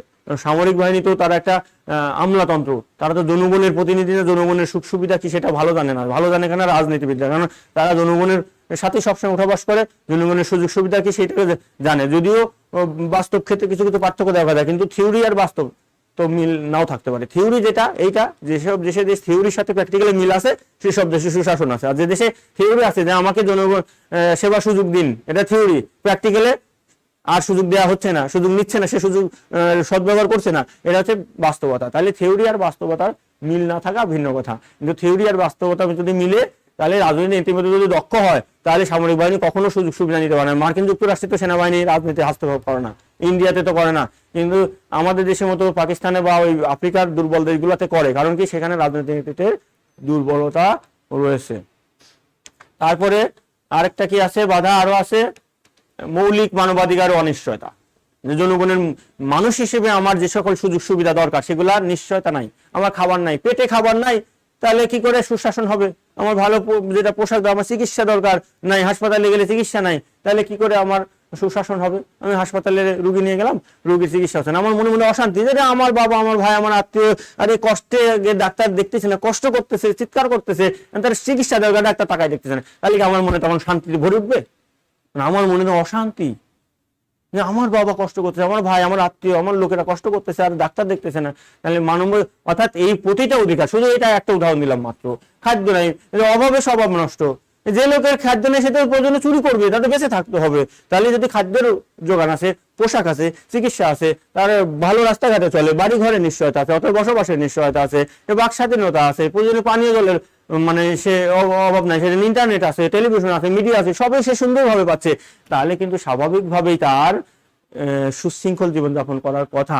যদিও প্র্যাকটিক্যালি আমাদের দেশে একটু ভিন্ন আছে, যে তার অনেক আছে, সেও আরো চাচ্ছে 2 নম্বরী পথে, অবৈধ পথে প্রচুর ইনকাম করতে যাচ্ছে।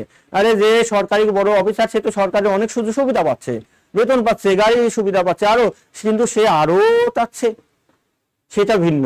পৃথিবীর কোনো দেশে, উন্নত সভ্য দেশে এমন আছে কিনা আমার জানা নাই, তবে বাংলাদেশে কিছু কিছু ক্ষেত্রে, সব ক্ষেত্রে নয়, কিছু কিছু ক্ষেত্রে কিন্তু এমন লক্ষ্য করা যায়, যেটা পরিবর্তন হচ্ছে, হবে ইনশাল্লাহ একসময় হয়ে যাবে। আর অকার্যকর নির্বাচন ব্যবস্থা, নির্বাচন ব্যবস্থা যদি অকার্যকর হয়, অর্থাৎ খারাপ লোকগুলা যে ওই প্রক্রিয়ার মধ্যে নির্বাচিত হয়ে যায়, খারাপ লোক দিয়ে, অদক্ষ লোক দিয়ে, অসৎ লোক দিয়ে কি সুশাসন হবে? তাহলে সৎ যোগ্য জনগণের প্রকৃত লোক যদি আসতে হয়, নির্বাচন ব্যবস্থাটা কার্যকর করতে হয়। তাহলে একটা বাধা কি অকার্যকর নির্বাচন ব্যবস্থা। আর একটা কি রাষ্ট্রীয় প্রতিষ্ঠান সময় অকার্যকর, রাষ্ট্রের বিভিন্ন প্রতিষ্ঠান রয়েছে, একটা রাষ্ট্রের মধ্যে অসংখ্য প্রতিষ্ঠান রয়েছে, এই প্রতিষ্ঠানগুলো যত কার্যকর হবে সেই দেশে তত, সেই রাষ্ট্রে তত সুশাসন প্রতিষ্ঠিত হবে। আর যদি এই কার্যকর না হয়, অর্থাৎ রাষ্ট্রের প্রতিষ্ঠানগুলো যথাযথভাবে কাজ করছে না, তাহলে তো সুশাসন প্রতিষ্ঠিত হবে না।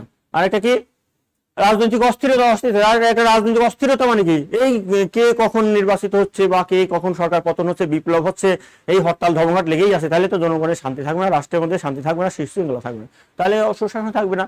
তারপরে কি, এটা বলে রাজনৈতিক অস্থিরতা একটা ঘরে এসির মতো, মানে ঘরটা ঠান্ডা, মানে মাটির ঘর, মানে খড়ের চাল, তাহলে ঠান্ডা, ওটা টিনের বাড়া, টিনের তাহলে কি হবে, গরম হবে ঘরটা, অশান্তি।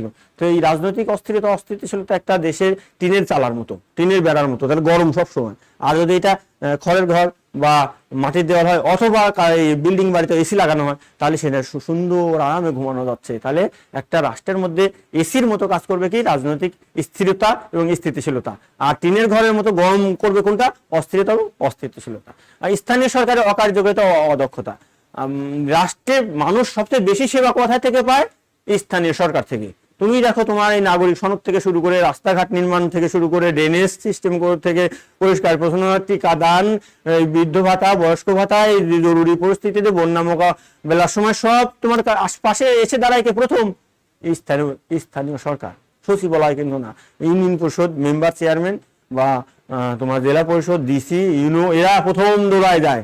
যে তাহলে এরা যদি অকার্যকর অদক্ষ হয়, তাহলে তোমার সেবার মানটা কমে যাবে। তাহলে এটা একটা বড় বাধা যে স্থানীয় সরকারের অকার্যকতা, অদক্ষতা। আর কি, জনগণের অসচেতনের দেশপ্রেমহীনতা। জনগণ যে অসচেতন হয়, সুশাসন কি জানেই না, কিভাবে প্রতিষ্ঠিত হবে জানেই না, তাহলে তো সুশাসন হবে না। আর দেশকে যদি ভালো না বাসে, সে তাকে কোনো দায়িত্ব দিলে সে কখনোই দেশের জন্য করবে না, সে নিজের জন্য করবে। তাহলে জনগণের অসচেতনতা এবং দেশপ্রেমহীনতা একটা সুশাসনের বাধা। আর কি আছে, সাম্য এবং সাম্প্রদায়িক সম্প্রীতির অভাব। একটা দেশে সাম্য নাই, অর্থাৎ সুযোগ সুবিধার ক্ষেত্রে সবাই সমান সুযোগ লাভ করছে। রাষ্ট্রীয় যে সুযোগ সুবিধা, সেটা লাভের ক্ষেত্রে সবার ক্ষেত্রে সমান অধিকার, এটাকে বলা হয় সাম্য। তাহলে কারোর বেশি কারোর কম। যেমন একটা চাকরি দেওয়া হবে, বলা যে এই লোকরা বেশি সুবিধা পাবে, তাহলে সে অসাম্য হলো, বা যারা সুযোগ সুবিধা কম পাবে তাদের মধ্যে একটা অশান্তি হলো।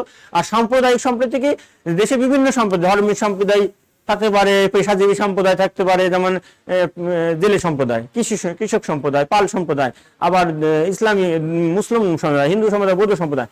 এই যে এদের মধ্যে একটা সম্প্রীতি থাকতে হবে। মানে কৃষক আর শ্রমিকের যদি সবসময় দ্বন্দ্ব থাকে, হিন্দু আর মুসলমান বা বৌদ্ধ আর মুসলমানের যদি দ্বন্দ্ব থাকে, একটা দেশে বিভিন্ন ধরনের লোকে বসবাস করে বিভিন্ন সময়, কৃষক শ্রমিক, কৃষক দেখা যাচ্ছে যে জেলে, কৃষক পরিবহন শ্রমিক, এদের মধ্যে যদি দ্বন্দ্ব থাকে, তাহলে তো সেখানে একটা বিশৃঙ্খলা। কি, এখন কৃষক উৎপাদিত ফসল বাজারে নিয়ে যাবে, পরিবহন শ্রমিকরা ধর্মঘট ডাকলো, তাহলে তো বোঝাই যাচ্ছে অশান্তি সৃষ্টি হবে। তাহলে এটা সম্প্রীতি থাকতে হবে, সাম্য এবং সম্প্রীতি থাকতে হবে, এটা একটা বাধা। তাহলে আগে রাষ্ট্রীয় সেবা সমূহের দুর্বলভ্যতা। রাষ্ট্রীয় সেবাই তো মানুষ চায়, রাষ্ট্র থেকে মানুষ, রাষ্ট্রকে ট্যাক্স কেন দেয়, যে সেবা পাবো, সেই সেবা পেতে দুর্লভ্যতা, মানে খুব কষ্ট। মানে আমি রাষ্ট্রকে ট্যাক্স দিয়েছি কেন, আমি হাসপাতালে ফ্রি চিকিৎসা কেন পাই, যে আমি গেলাম হাসপাতালে আর আমাকে ট্রিটমেন্ট দিচ্ছে ডাক্তাররা বিনা টাকায়, অথচ ক্লিনিকে গেলে টাকা নিচ্ছে, আর হাসপাতালে গেলে কম কম টাকায়, এমনকি ওষুধও ফ্রি দিচ্ছে। কেন? কারণ আমি সরকারকে ট্যাক্স দিয়েছি। আমি দিয়েছি মানে কি, পৃথিবী দেশের সব মানুষই দিয়েছে, কেউ বেশি দিয়েছে, কেউ কম দিয়েছে, কেউ ডাইরেক্ট দিয়েছে, কেউ ইনডাইরেক্ট দিয়েছে, কিন্তু দিয়েছে তো। আর দিয়েছে জন্যই তো সেবাটা সে পাবে, সেবাটাকে মানে না। তুমি মনে করো না যে হাসপাতালগুলো তোমাকে মাগনাই সেবা দিচ্ছে। ইউনিয়ন পরিষদে বা পৌরসভায় বা সিটি কর্পোরেশনে যে নাগরিকত্ব সনদ আনতে গেছো বা বাচ্চার টিকা দিতে গেছে, এইটা মাগনা দিচ্ছে, এটা ভাবার কোনো সুযোগ নেই। মাগনা সে দিবে কোথা থেকে, মাগনা সে দিবেটা কোথা থেকে, ওষুধটা তোমাকে মাগনা তাতে কিনতে হয়েছে, সেই টাকাটা দিয়েছে কে, তুমি দিয়েছো বা তোমার আরেকজন দিয়েছে। তাহলে সেই সেবা যদি দুর্বল হয়, তাহলে তো সুশাসন থাকলো না। তারপরে কি, যথাযথ হিসাব এবং নিরীক্ষার অভাব। প্রত্যেকটা সরকারি প্রতিষ্ঠানে খরচ হয়, বিভিন্ন আয় ব্যয় হয়, সেই আয় ব্যয় যথাযথভাবে হচ্ছে কিনা সেটা দেখার জন্য একটা প্রতিষ্ঠান রয়েছে, নিরীক্ষা, হিসাব ও নিরীক্ষা অফিস, অডিট এন্ড অ্যাকাউন্টস বলা হয়। অডিট, প্রত্যেকটা অফিসেরই একটা অডিট এবং অ্যাকাউন্ট শাখা আছে। তারা কি করে, এই হিসাব, এই ব্যয়গুলো, আয় ব্যয়গুলো যথাযথভাবে হলো কিনা সেটা পরীক্ষা করে। এই পরীক্ষা যদি যথাযথভাবে না হয়, তাহলে তো যে যা ইচ্ছে তাই খরচ করবে। কারণ আমাকে একজন বললো যে এই টাকাটা খরচ করে নিয়ে আসো, সে বললো তুমি কি করলো, আমি কিন্তু দেখবো না, তুমি ইচ্ছা করো, তাহলে আমি কি করবো? আর বলে তুমি যা খরচ করবো পাই টু পাই আমাকে হিসাব দিতে হবে, তাহলে আমি তখন কি করবো? তাহলে আমি সুন্দর করে যে এই জিনিস এত টাকা খরচ করেছি, এই যে প্রচলিত বাজারে এত টাকা, আমি এত টাকা দিয়ে কিনছি, প্রচলিত বাজারে এটা 10 টাকা, আমি এসে বললাম 20 টাকা, তাহলে তো হিসাব নিয়ে আসলে এই যেটা তো 10 টাকা দাম, তুমি 20 টাকা দিয়ে কিনলা কি করে? তখন তো আমি ধরা খেয়ে যাবো। অর্থাৎ যথাযথ হিসাব নিরীক্ষা নিতে হবে, হিসাবটা যোগের ভুল গেল কিনা এটা নিরীক্ষা করতে হবে, যে যোগ বিয়োগে ভুল হয়েছে কিনা, সে নিজের পকেটে টাকা নিল কিনা, তাহলে প্রতিটি প্রতিষ্ঠানের যথাযথ হিসাব এবং নিরীক্ষার অভাবেই সুশাসনের একটা বড় বাধা। তাহলে প্রিয় শিক্ষার্থীরা, আমরা সুশাসনের বাধাসমূহ কিন্তু শিখলাম। এখন সুশাসনের বাধাসমূহ দূর করে কিভাবে সুশাসন প্রতিষ্ঠিত করা যাবে, আর এই বাধাগুলো সরালেই তো সুশাসন প্রতিষ্ঠিত হবে। তাহলে আমাদের সেটা দ্বারা এটা কিভাবে দূর করা যাবে, সুশাসনের এই যে সুশাসনের বাধা সমূহ কিভাবে দূর করা যাবে, দূর করা ওই বাধাগুলাই তো দূর করতে হবে। তাহলে কি সেটা আমরা খুব বেশি আলোচনা করব না কিন্তু, কারণ সব আমরা মোটামুটি আলোচনা করেছি। একই কথা রিপিটিশন না করে তোমরা মোটামুটি মনোযোগ দিয়ে শোনো যে কিভাবে দুর্নীতি স্বজন নির্মূল বা করতে হবে অথবা হ্রাস করতে হবে।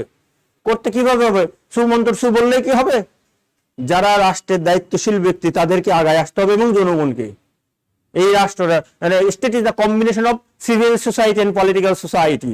অর্থাৎ পলিটিক্যাল সোসাইটি কাকে বলা হয়, রাষ্ট্রের যারা ক্ষমতায় রয়েছে, এই প্রশাসনে বা তোমার রাজনৈতিক নেতৃবৃন্দ, এরা হচ্ছে পলিটিক্যাল সোসাইটি। আর সাধারণ মানুষকে বলা হয় সিভিল সোসাইটি।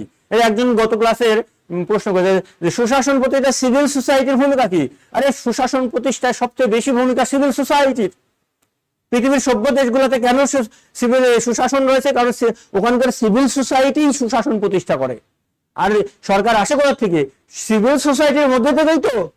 সাধারণ মানুষের মধ্যে থেকে যে নির্বাচিত হয়ে একটা ক্ষমতায় গেল, তখন সে পলিটিক্যাল সোসাইটি।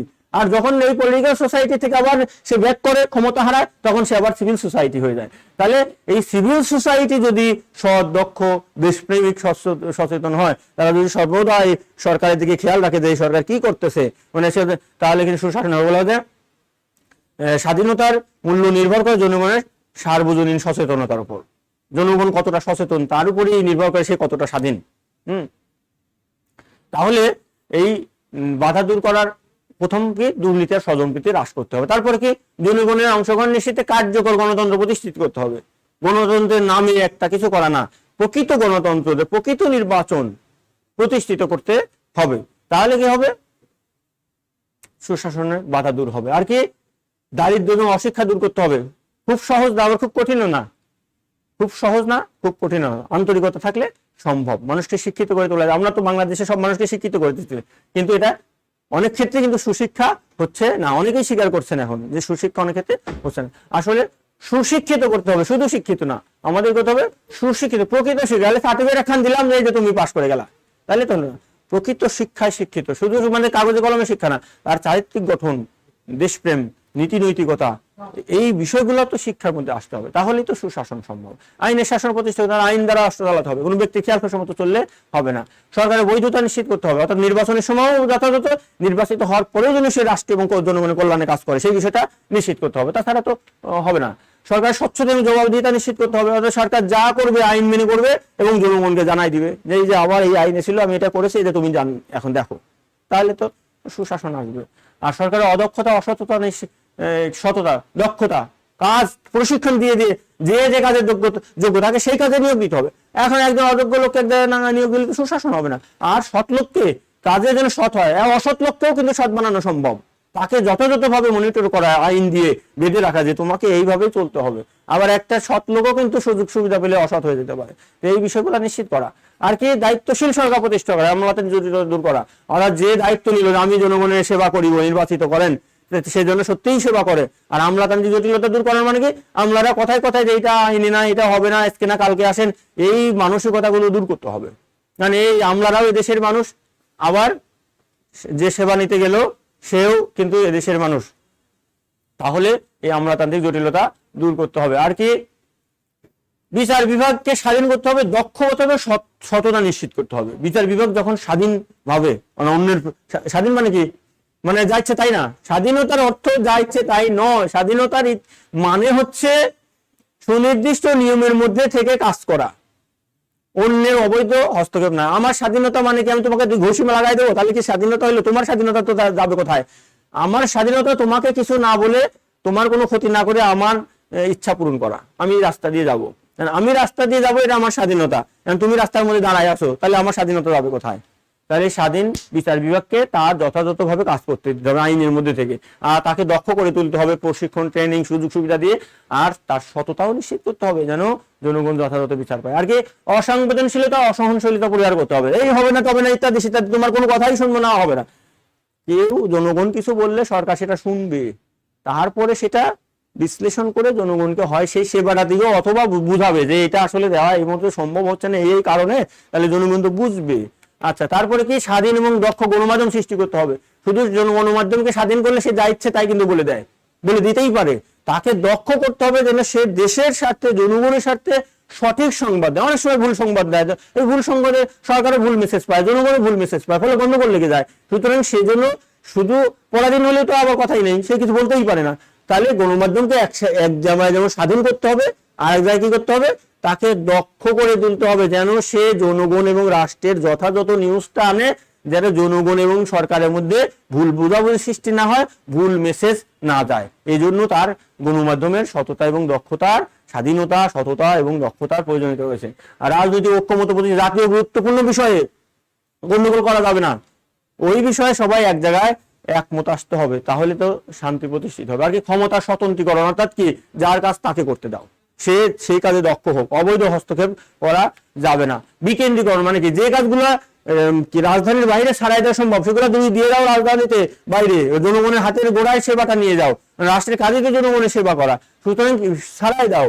পাসপোর্ট করতে আগে ঢাকা যেতে হতো, এখন প্রত্যেক জেলায় করা যাচ্ছে। তাহলে এরকম প্রতিটা কাজ যদি সারাই দেওয়া হয়, তাহলে তো যেমন হাইকোর্টে আমাদের আপিল বিচারগুলি করতে হয়, জেলা পর্যায়ে দিয়ে কি তোমার বিভাগে, প্রত্যেক বিভাগে যেমন হোসেন মোহাম্মদ এরশাদ করেছিলেন, কিন্তু সেটা পরবর্তীতে টিকে নেই। যদি আপিলগুলো বিভাগেই থাকে এবং সর্বশেষ সুপ্রিম কোর্টে যায়, তাহলে মানুষ আবার আপিল করতে, সেই যে যত আদালতের যত আপিল ঢাকায় যেতে হয়, এটা তো মানুষের জন্য একটা কষ্ট। যে এই যে গরিব মানুষ, যার টাকা নাই অথচ তার ন্যায় বিচার পাওয়া উচিত, সে আপিল করবে কিন্তু তার টাকাই নাই, বিচার সে পাবে কি করে? সেটা যেতে হবে ঢাকা, সেখানে যাওয়া আসা থাকা খাওয়া অনেক খরচ। অথচ যে বিভাগীয় শহরে বা জেলা, অন্তত বিভাগীয় শহরে যদি আপিলের একটা সুযোগ থাকে, তাহলে কি হবে, তাকে অন্তত কাছাকাছি খুব বেশি দূরে যেতে হচ্ছে না, কম খরচে সে করতে হবে। তাহলে বিচার কিন্তু কিনে নেওয়ার মতো একটা পরিস্থিতি, কারণ উকিলকে টাকা দিতে হবে, রাস্তাঘাটের পরিবহনের খরচ আছে। তাহলে এই বিষয়গুলো তো সুশাসনের জন্য নয়, সৎ দক্ষ দেশপ্রেমিক রাজনৈতিক নেতৃত্ব সৃষ্টি করতে হবে। এটা মুখ দিয়ে বললেই তো হবে না, সুমন্তর সু বললেও হবে না, এইটা আসলে পরিবেশ পরিস্থিতি সৃষ্টি করলেই কিন্তু মানুষ সৎ দক্ষ এবং দেশপ্রেমিক হয়ে ওঠে। বঙ্গবন্ধুরা তো, বঙ্গবন্ধু, তাজউদ্দিন আহমেদ বা তাদের মতো নেতারা কি সুমন্তর সু বলে সৃষ্টি হয়েছে? তারা ভাসানী, এই ফজলুল হক, শেরে বাংলা ফজলুল হক, এদের সরোয়ার্দী, এদের হাত ধরে বঙ্গবন্ধুরা সৃষ্টি হয়েছেন। তো এই পরিবেশ সৃষ্টি না করা পর্যন্ত কিন্তু আমরা আর নতুন কোনো বঙ্গবন্ধু পাবো না। আমাদের হাজার লক্ষ বঙ্গবন্ধু তৈরি করতে হবে যেন এই দেশটা আরো সুশাসন প্রতিষ্ঠিত হয়। আর কি সামরিক হস্তক্ষেপ মুক্ত হতে হবে, সেনাবাহিনীর কাজ প্রতিরক্ষা করা ও প্রতিরক্ষা করুক, ও দেশের পরিচালনায় ওরা আসা দরকার নেই। আর কি এখন আরো জনগণের মৌলিক মানবাধিকার নিশ্চিত হবে, যা খাদ্য পানীয়, যা একটা মানুষ সুন্দরভাবে জীবনযাপন করতে যা দরকার তাকে সেটা নিশ্চিত করতে হবে। আর কি অবাধ, সুষ্ঠু, অংশগ্রহণমূলক নির্বাচনের ব্যবস্থা করতে হবে যেন গণতন্ত্র প্রতিষ্ঠিত হয়, কারণ গণতন্ত্রই না থাকলে তো সুশাসনের ভিত্তিপ্রস্তরই নাই। তারপরে কি রাষ্ট্রীয় প্রতিষ্ঠান সমাজের যথাযথ কার্যকরী হয়, রাষ্ট্রীয় প্রতিষ্ঠান কাজ করতে পারতেছে না, তাহলে জনগণের জন্য কি করবে, তাকে যদি কার্যকরী হয়, প্রতিটা প্রতিষ্ঠান যথাযথভাবে কাজ করতে পারে, তাহলে সেভাবে গড়ে তুলতে হবে। আর কি রাজনৈতিক স্থিতিশীলতা প্রতিষ্ঠা করে, যেন সবসময় গন্ডগোল, হরতাল, বানামাই লেগেই না থাকে, তাহলে তো সুশাসন হবে না। এরপরে কি স্থানীয় সরকারের কার্যকারিতা, দক্ষতা নিশ্চিত করতে হবে। প্রতিটি ইউনিয়ন পরিষদ, পৌরসভা, সিটি কর্পোরেশন এদেরকে যথাযথ প্রশিক্ষণ, আইন কানুন প্রয়োজনীয় সাপোর্ট দিয়ে তাদেরকে এমন ভাবে কার্যকর করতে হবে যেন জনগণকে সেবা যথাযথভাবে দিতে পারে, কারণ তারাই তো জনগণের কাছাকাছি থাকে এবং সবচেয়ে বেশি সেবা দেয়। তাদের সেবার মানের উপরে নির্ভর করে যে আসলে দেশে কতটা সুশাসন প্রতিষ্ঠিত হবে। এরপর কি জনগণের অসচেতন দেশপ্রেমীদের দূর করতে হবে। জনগণ অসচেতন হয় আর দেশপ্রেম হয়, তাহলে তো দেশে তো সুশাসন হবে না। তাহলে জনগণকে প্রথমত সুশিক্ষার মাধ্যমে, প্রচার প্রসারের মাধ্যমে সচেতন করতে হবে। আর দেশাত্মবোধক এমন সব পরিস্থিতি, দেশাত্মবোধক কার্যক্রম, গান, নাটক, এই সবগুলা মানুষকে, সাহিত্য, সংস্কৃতি এমন ভাবে দিয়ে গড়ে তুলতে হবে যাতে মানুষ দেশকে ভালোবাসতে শিখে। আর কি মানব সম্পদ উন্নয়ন করতে হবে, মানুষকে কাজে লাগাতে। পৃথিবীর সবচেয়ে বড় সম্পদ মানব সম্পদ। যেমন জাপানে কোনো খনি নাই, কিন্তু সে সমস্ত পৃথিবীর জিনিসগুলো নিয়ে এসে তৈরি করে সারা পৃথিবীতে ধনী, দেশে ধনী হচ্ছে। সিঙ্গাপুর একটা রাষ্ট্র, যার কোনো লোনা, মাটি লোনা, কোনো পানি লোনা, পানি নিয়ে এসে মালয়েশিয়া থেকে কিনে খায়, কোনো ফসল হয় না, কিন্তু পৃথিবীর সেরা ধনী রাষ্ট্র সিঙ্গাপুর হলো কি করে, শুধুমাত্র মানব সম্পদকে কাজে লাগিয়ে। আর আমাদের দেশে এত মানুষ, আমরা এটাকে কাজে লাগাতে পারতেছি না। তাহলে আমাদের মানব সম্পদগুলোকে দক্ষ করে কাজে লাগাতে হবে, তাহলে সুশাসন হবে। আর কি সাম্য এবং সাম্প্রদায়িক প্রতিযোগিতা করতে হবে যেন জনগণ অধিকার ভোগের ক্ষেত্রে সুযোগ পায় এবং এই হিন্দু, মুসলিম, বৌদ্ধ, খ্রিস্টান, কৃষক, শ্রমিক, এই বিভিন্ন সম্প্রদায়ের মধ্যে গন্ডগোল না বাঁধে, সেই বিষয়ে নিশ্চিত করতে হবে। রাষ্ট্রীয় সেবা সমাজ সহজে জনগণ পায় সেই ব্যবস্থা করতে হবে। যথাযথ হিসাব এবং নিরীক্ষা নিশ্চিত করতে হবে। প্রতিটি সরকারি প্রতিষ্ঠান কিভাবে আয় করতেছে, কিভাবে ব্যয় করতেছে, এর হিসাব যোগ বিয়োগ ঠিক থাকতে হবে, এবং যা দাম সেইটাই যেন, আমরা অনেক ক্ষেত্রেই দেখে থাকি যে একটা বালিশ কিনছে কত টাকা, ইত্যাদি ইত্যাদি, একটা উদাহরণ দিলাম মাত্র। তো আমার বাজারে যে জিনিসের 10 টাকা, আমার অফিসের জন্য সে 10 টাকাই কিনে, সেটা 12 টাকায় কিনতে পারবে না, সেটা নিশ্চিত করবে কে? এই যথাযথ হিসাব এবং নিরীক্ষা। তাহলে এইগুলা হচ্ছে গেল কিভাবে বাধা দূর করা যায়। বাংলাদেশের সুশাসনের বাধা কি, ওগুলাই প্রায় কিছু কিছু হয়তো ভিন্ন হতে পারে। যেমন আমরা দীর্ঘদিন উপনিবেশের শাসনে শোষণে সৃষ্ট দারিদ্র, অশিক্ষা, দীর্ঘদিন 190 ব্রিটিশ, তারপরে 23 বছরের পাকিস্তান, এরা আমাদের কি করছে? অশিক্ষিত করে রেখেছে, আমাদেরকেও দরিদ্র করেছে। ব্রিটিশ তো পৃথিবীর সমস্ত সম্পদ ধনী রাষ্ট্র, এই সমস্ত সম্পদ কোথা থেকে নিয়ে গেছে? এই ভারতবর্ষ থেকে, আমাদের দেশ থেকে, নবাব সিরাজউদ্দৌলার প্রাসাদ থেকে, ওই মীর জাফরের ঘুষের টাকা নিয়ে গেছে, ওই জগৎ শেঠ, মীর মদন, এদের টাকা নিয়ে গেছে। জগৎ শেঠ পৃথিবীর সেরা ধনী ব্যবসায়ী ছিল। এই সুলতানি মুঘল আমলে, নবাবী আমলে এই বাংলা ছিল পৃথিবীর অন্যতম সেরা ধনী রাষ্ট্র। তাই যদি না হতো তাহলে ইংরেজরা এদেশে আসলো কেন? এটা স্বাভাবিক সেন্স। আমরা নিশ্চয়ই আফ্রিকার জঙ্গলে যদি আমাদেরকে কঙ্গোতে তোমাকে নিয়ে যাবো চলো, আর বলা হবে জাপানে নিয়ে যাবো, জার্মানিতে নিয়ে, আমি কোনটা পছন্দ করবো? আমি আমেরিকায় নিয়ে যাবো, তাহলে কানাডায় পছন্দ করবো, নিশ্চয়ই কঙ্গো পছন্দ করবো না, বা সিয়েরা পছন্দ করবো না। তাহলে ইংরেজরা কেন, ফরাসিরা, ইউরোপের অন্যান্য রাষ্ট্র আমাদের দেশে এসেছিল? কারণ এদেশে সম্পদের প্রাচুর্য ছিল। এটা কমন সেন্সে বোঝা যায়। এই দেশ ছিল দীর্ঘদিন সম্পদশালী, কিন্তু এই দীর্ঘদিনের উপনিবেশ শাসনে আমরা দরিদ্র হয়ে গেছি, অশিক্ষিত হয়ে, তাহলে এই যে অভাবে স্বভাব নষ্ট হয়েছে আমাদের। তাহলে এই দীর্ঘদিনের এগুলা ছিল, সেজন্য বাংলাদেশে বাধা। এটা দুর্নীতি ও স্বজনপ্রীতি আমাদের দেশে একটা স্বাভাবিক বিষয়। জনগণের অংশগ্রহণ, কার্যকর গণতন্ত্র অনেক ক্ষেত্রেই নাই, আইনের শাসন নাই, ব্যক্তি যা বলে তাই। তারপরে সরকারের বৈধতা সংকট সবসময় লেগেই আছে। তারপরে কি স্বচ্ছতা, জবাবদিহিতার অভাব আছে, নাই যে তা না, তবে কিছুটা কম আছে। সরকারের অদক্ষতা অনেক ক্ষেত্রে আছে, অদক্ষতা, অসততা আছে। তারপরে আছে কি দায়িত্বশীলতার অভাব আছে, আমলাতান্ত্রিক জটিলতা তো আছেই, সরকারি অফিসে গেলেই বোঝা যায়। তারপরে কি আছে, বিচার বিভাগের পরাধীনতা, অদক্ষতা, অদুর্নীতি আছে, পরিপূর্ণ মাত্রায় আছে তা না, তবে আছে। তারপরে কি সংবেদনশীলতা, অসহনশীলতা তো আছেই আমাদের দেশে, খালি মার কাট, এই ভাঙচুর কর, এগুলা। এই যে একটা কি হলো, একটা গাড়ি অ্যাক্সিডেন্ট করছে, সব গাড়িকে ভাঙো, এই যে আমাদের একটা মেন্টালিটি। কেন সব গাড়ি ভাঙতে হবে? এই গাড়ি তো রাষ্ট্রের সম্পদ, যদি একটা ব্যক্তি মালিকানা, কিন্তু একটা রাষ্ট্রের সম্পদ হয় কি করে? সমস্ত দেশের মানুষের সম্পদ এক জায়গায় করলে রাষ্ট্রীয় সম্পদ হয়। আমেরিকা কেন ধনী? আমেরিকার লোকগুলো ধনী। জাপান কেন ধনী? জাপানের লোকগুলো ধনী। সিঙ্গাপুর কেন ধনী? সিঙ্গাপুরের মানুষগুলো ধনী। সিঙ্গাপুরে যদি সব দরিদ্র মানুষ দেওয়া হয় আর ওই ধনী লোকগুলো সহায় দেওয়া হয়, তাহলে সিঙ্গাপুর কি ধনী থাকবে? তাহলে আমাদের দেশের এই যে গাড়িটা ভাঙছি, এটা রাষ্ট্রীয় সম্পদ ভাঙছি, এটা আমাদের এইগুলা। সেজন্য সংবেদনশীলতা, সহনশীলতা আনতে হবে। আর কি গণমাধ্যমকে স্বাধীনতা দিতে হবে, আবার দক্ষ করতে হবে। স্বাধীন করে দিলাম, সে যা ইচ্ছা তাই লিখে দিল না, ভুল মেসেজ যাবে জনগণ এবং সরকারের কাছে। তাকে সাথে সাথে দক্ষ এবং দেশপ্রেমিক করে গড়ে তুলতে হবে। আর কি রাজনৈতিক ঐক্যমত, জাতীয় গুরুত্বপূর্ণ বিষয়ে ঐক্যমতের অভাব রয়েছে। আর কি ক্ষমতা স্বতন্ত্রীকরণের অনেক ক্ষেত্রেই অভাব রয়েছে। বিকেন্দ্রিক, অতি কেন্দ্রীকরণ, সব আমাদের অধিকাংশ গুরুত্বপূর্ণ কাজ ক্যাপিটাল বা রাজধানী কেন্দ্রিক। রাজনৈতিক দিক থেকে দুর্বলতা, ফলে সামরিক হস্তক্ষেপ আমাদের দেশে শুরু থেকেই আছে। আর কি মৌলিক মানবাধিকারের অনিশ্চয়তা রয়েছে। নির্বাচন ব্যবস্থার কার্যকারিতা অনেক ক্ষেত্রেই নাই। আর কি রাষ্ট্রীয় প্রতিষ্ঠানের সমূহের অকার্যকতা রয়েছে অনেক ক্ষেত্রেই। রাজনৈতিক অস্থিরতা, অস্থিতিশীলতা তো রয়েছে। স্থানীয় সরকার অনেক ক্ষেত্রেই অকার্যকর এবং অদক্ষ। কারণ আমরা দেখি ইউনিয়ন পরিষদ চেয়ারম্যান মেম্বার হয় কারা? একদম একেবারেই অদক্ষ, অশিক্ষিত, মানে প্রশাসন সম্পর্কে ধার কিছুই ধারণা এমন লোকও হচ্ছে, কিন্তু কোনো এমনকি লিখতে পারে না, তারাও চেয়ারম্যান হচ্ছে। তাহলে সে সেবা দিব কি করে? তাহলে এমন একটা সিস্টেম আনতে হবে যে একজন অদক্ষ, অশিক্ষিত, একবারে জানেই না এমন লোক যেন ওই জায়গায় না আসতে পারে, সেই ব্যবস্থা আমাদের করতে হবে। আর কি জনগণকে সচেতন করতে হবে। দেশপ্রেমহীনতা, সচেতন দেশপ্রেমহীনতা, এগুলা রয়েছে। তাহলে আমরা দেখলাম এগুলো হচ্ছে বাংলাদেশে হচ্ছে সুশাসনের বাধা সমূহ। এতগুলো বাধা পেরিয়ে কি বাংলাদেশে সুশাসনের সম্ভাবনা আছে? আছে কি কোনো? তাহলে আছে কি না, এটাই আমরা নেক্সট ক্লাসে আলোচনা করব, যে বাংলাদেশে সুশাসনের এতগুলো বাধা থাকা সত্ত্বেও কোনো সম্ভাবনা আছে কি না, এটা আমাদের পরবর্তী ক্লাসে আলোচনা হবে। তোমরা তাহলে সুশাসন কি, এর বাধা কি, কিভাবে বাধা ডিঙানো যায়, বাংলাদেশে বাধা কি, আর বাংলাদেশেই বাধা ডিঙায় সুশাসন করা সম্ভব হবে কি, সেই বিষয় নিয়ে আমাদের আলোচনা করতে হবে। তোমরা নিশ্চয়ই ইতিমধ্যে এই আলোচনা থেকে বুঝতে পেরেছো যে অবশ্যই সম্ভব। আর বাংলাদেশে যে সুশাসন একেবারেই নাই তা নয়, অনেক ক্ষেত্রেই সুশাসন রয়েছে, হয়তো মাত্রাগত কম রয়েছে। সেই মাত্রাটাকে আমরা আরো উচ্চ তুলে নিয়ে যাব। কোনগুলা?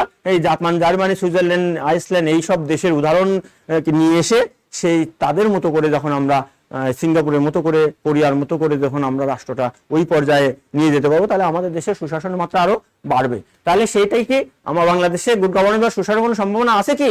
নেক্সট, তাহলে আমাদের নেক্সট ক্লাসে এটাই আলোচনা হবে। ততক্ষণ তোমরা পড়ে তোমাদেরকে আমরা পরে এটা নিয়ে আরো আলোচনা করব। এখন প্রশ্ন আছে কি কারো? দেখা যাক প্রশ্ন আছে কিনা। গত ক্লাসে একজন প্রশ্ন করেছিল যে সিভিল সোসাইটির কি ভূমিকা গুড গভর্নেন্স। ইতিমধ্যে তোমরা নিশ্চয়ই বুঝতে পেরেছো যে গুড গভর্নেন্স প্রতিষ্ঠা সিভিল সোসাইটির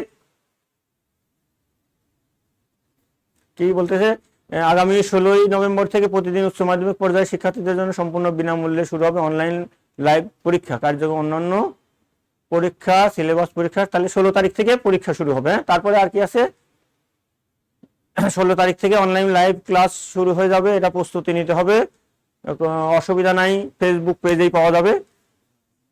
আর কোনো প্রশ্ন? তোমরা শুধু অ্যাটেন্ডেন্স দিয়েছো, সালাম জানিয়েছো, ভালো কথা, কিন্তু তোমাদের প্রশ্ন করতে হবে। প্রশ্ন জানা থাকলে প্রশ্ন করবে। যাই হোক, গত ক্লাসে যে বলেছিল সিভিল সোসাইটির কি ভূমিকা, সিভিল সোসাইটির অত্যন্ত গুরুত্বপূর্ণ ভূমিকা রয়েছে। কারণ state is the combination of civil society and political society, অর্থাৎ একটা রাষ্ট্র সিভিল সোসাইটি এবং রাজনৈতিক সমাজ এবং সভ্য সমাজের সমন্বয়ে গঠিত। রাজনৈতিক সমাজ কি? রাজনৈতিক সমাজ হচ্ছে যারা রাষ্ট্র পরিচালনার সাথে জড়িত, আর যারা রাষ্ট্র পরিচালনার সাথে জড়িত এদের বাদে দিলে বাকি সবাই সিভিল সোসাইটি বা সিভিল সোসাইটি সংখ্যাই বেশি। এন্ড সংখ্যাগত বিচারে দেখা যাচ্ছে অধিকাংশ লোকই যদি ভালো হয় তাহলে সেই রাষ্ট্রটা ভালো হয়। আর এই পলিটিক্যাল সোসাইটি আসে কোথা থেকে? সিভিল সোসাইটির ভিতর থেকে। তাহলে সিভিল সোসাইটির গুরুত্বই অ্যাকচুয়ালি বেশি, কারণ এরাই তো সরকার গঠন করে নির্বাচনের মাধ্যমে, আবার সরকারি কর্মচারীরা কর্মকর্তা গড়ে ওঠে কোথা থেকে? এই জনগণের মধ্য থেকেই।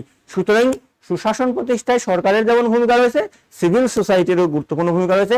আমরা এই অধ্যায়তেই পরবর্তী ক্লাসে সেগুলাও শিখবো যে সুশাসন প্রতিষ্ঠায় নাগরিক সমাজ বা সিভিল সোসাইটির কি ভূমিকা, সরকারের কি ভূমিকা।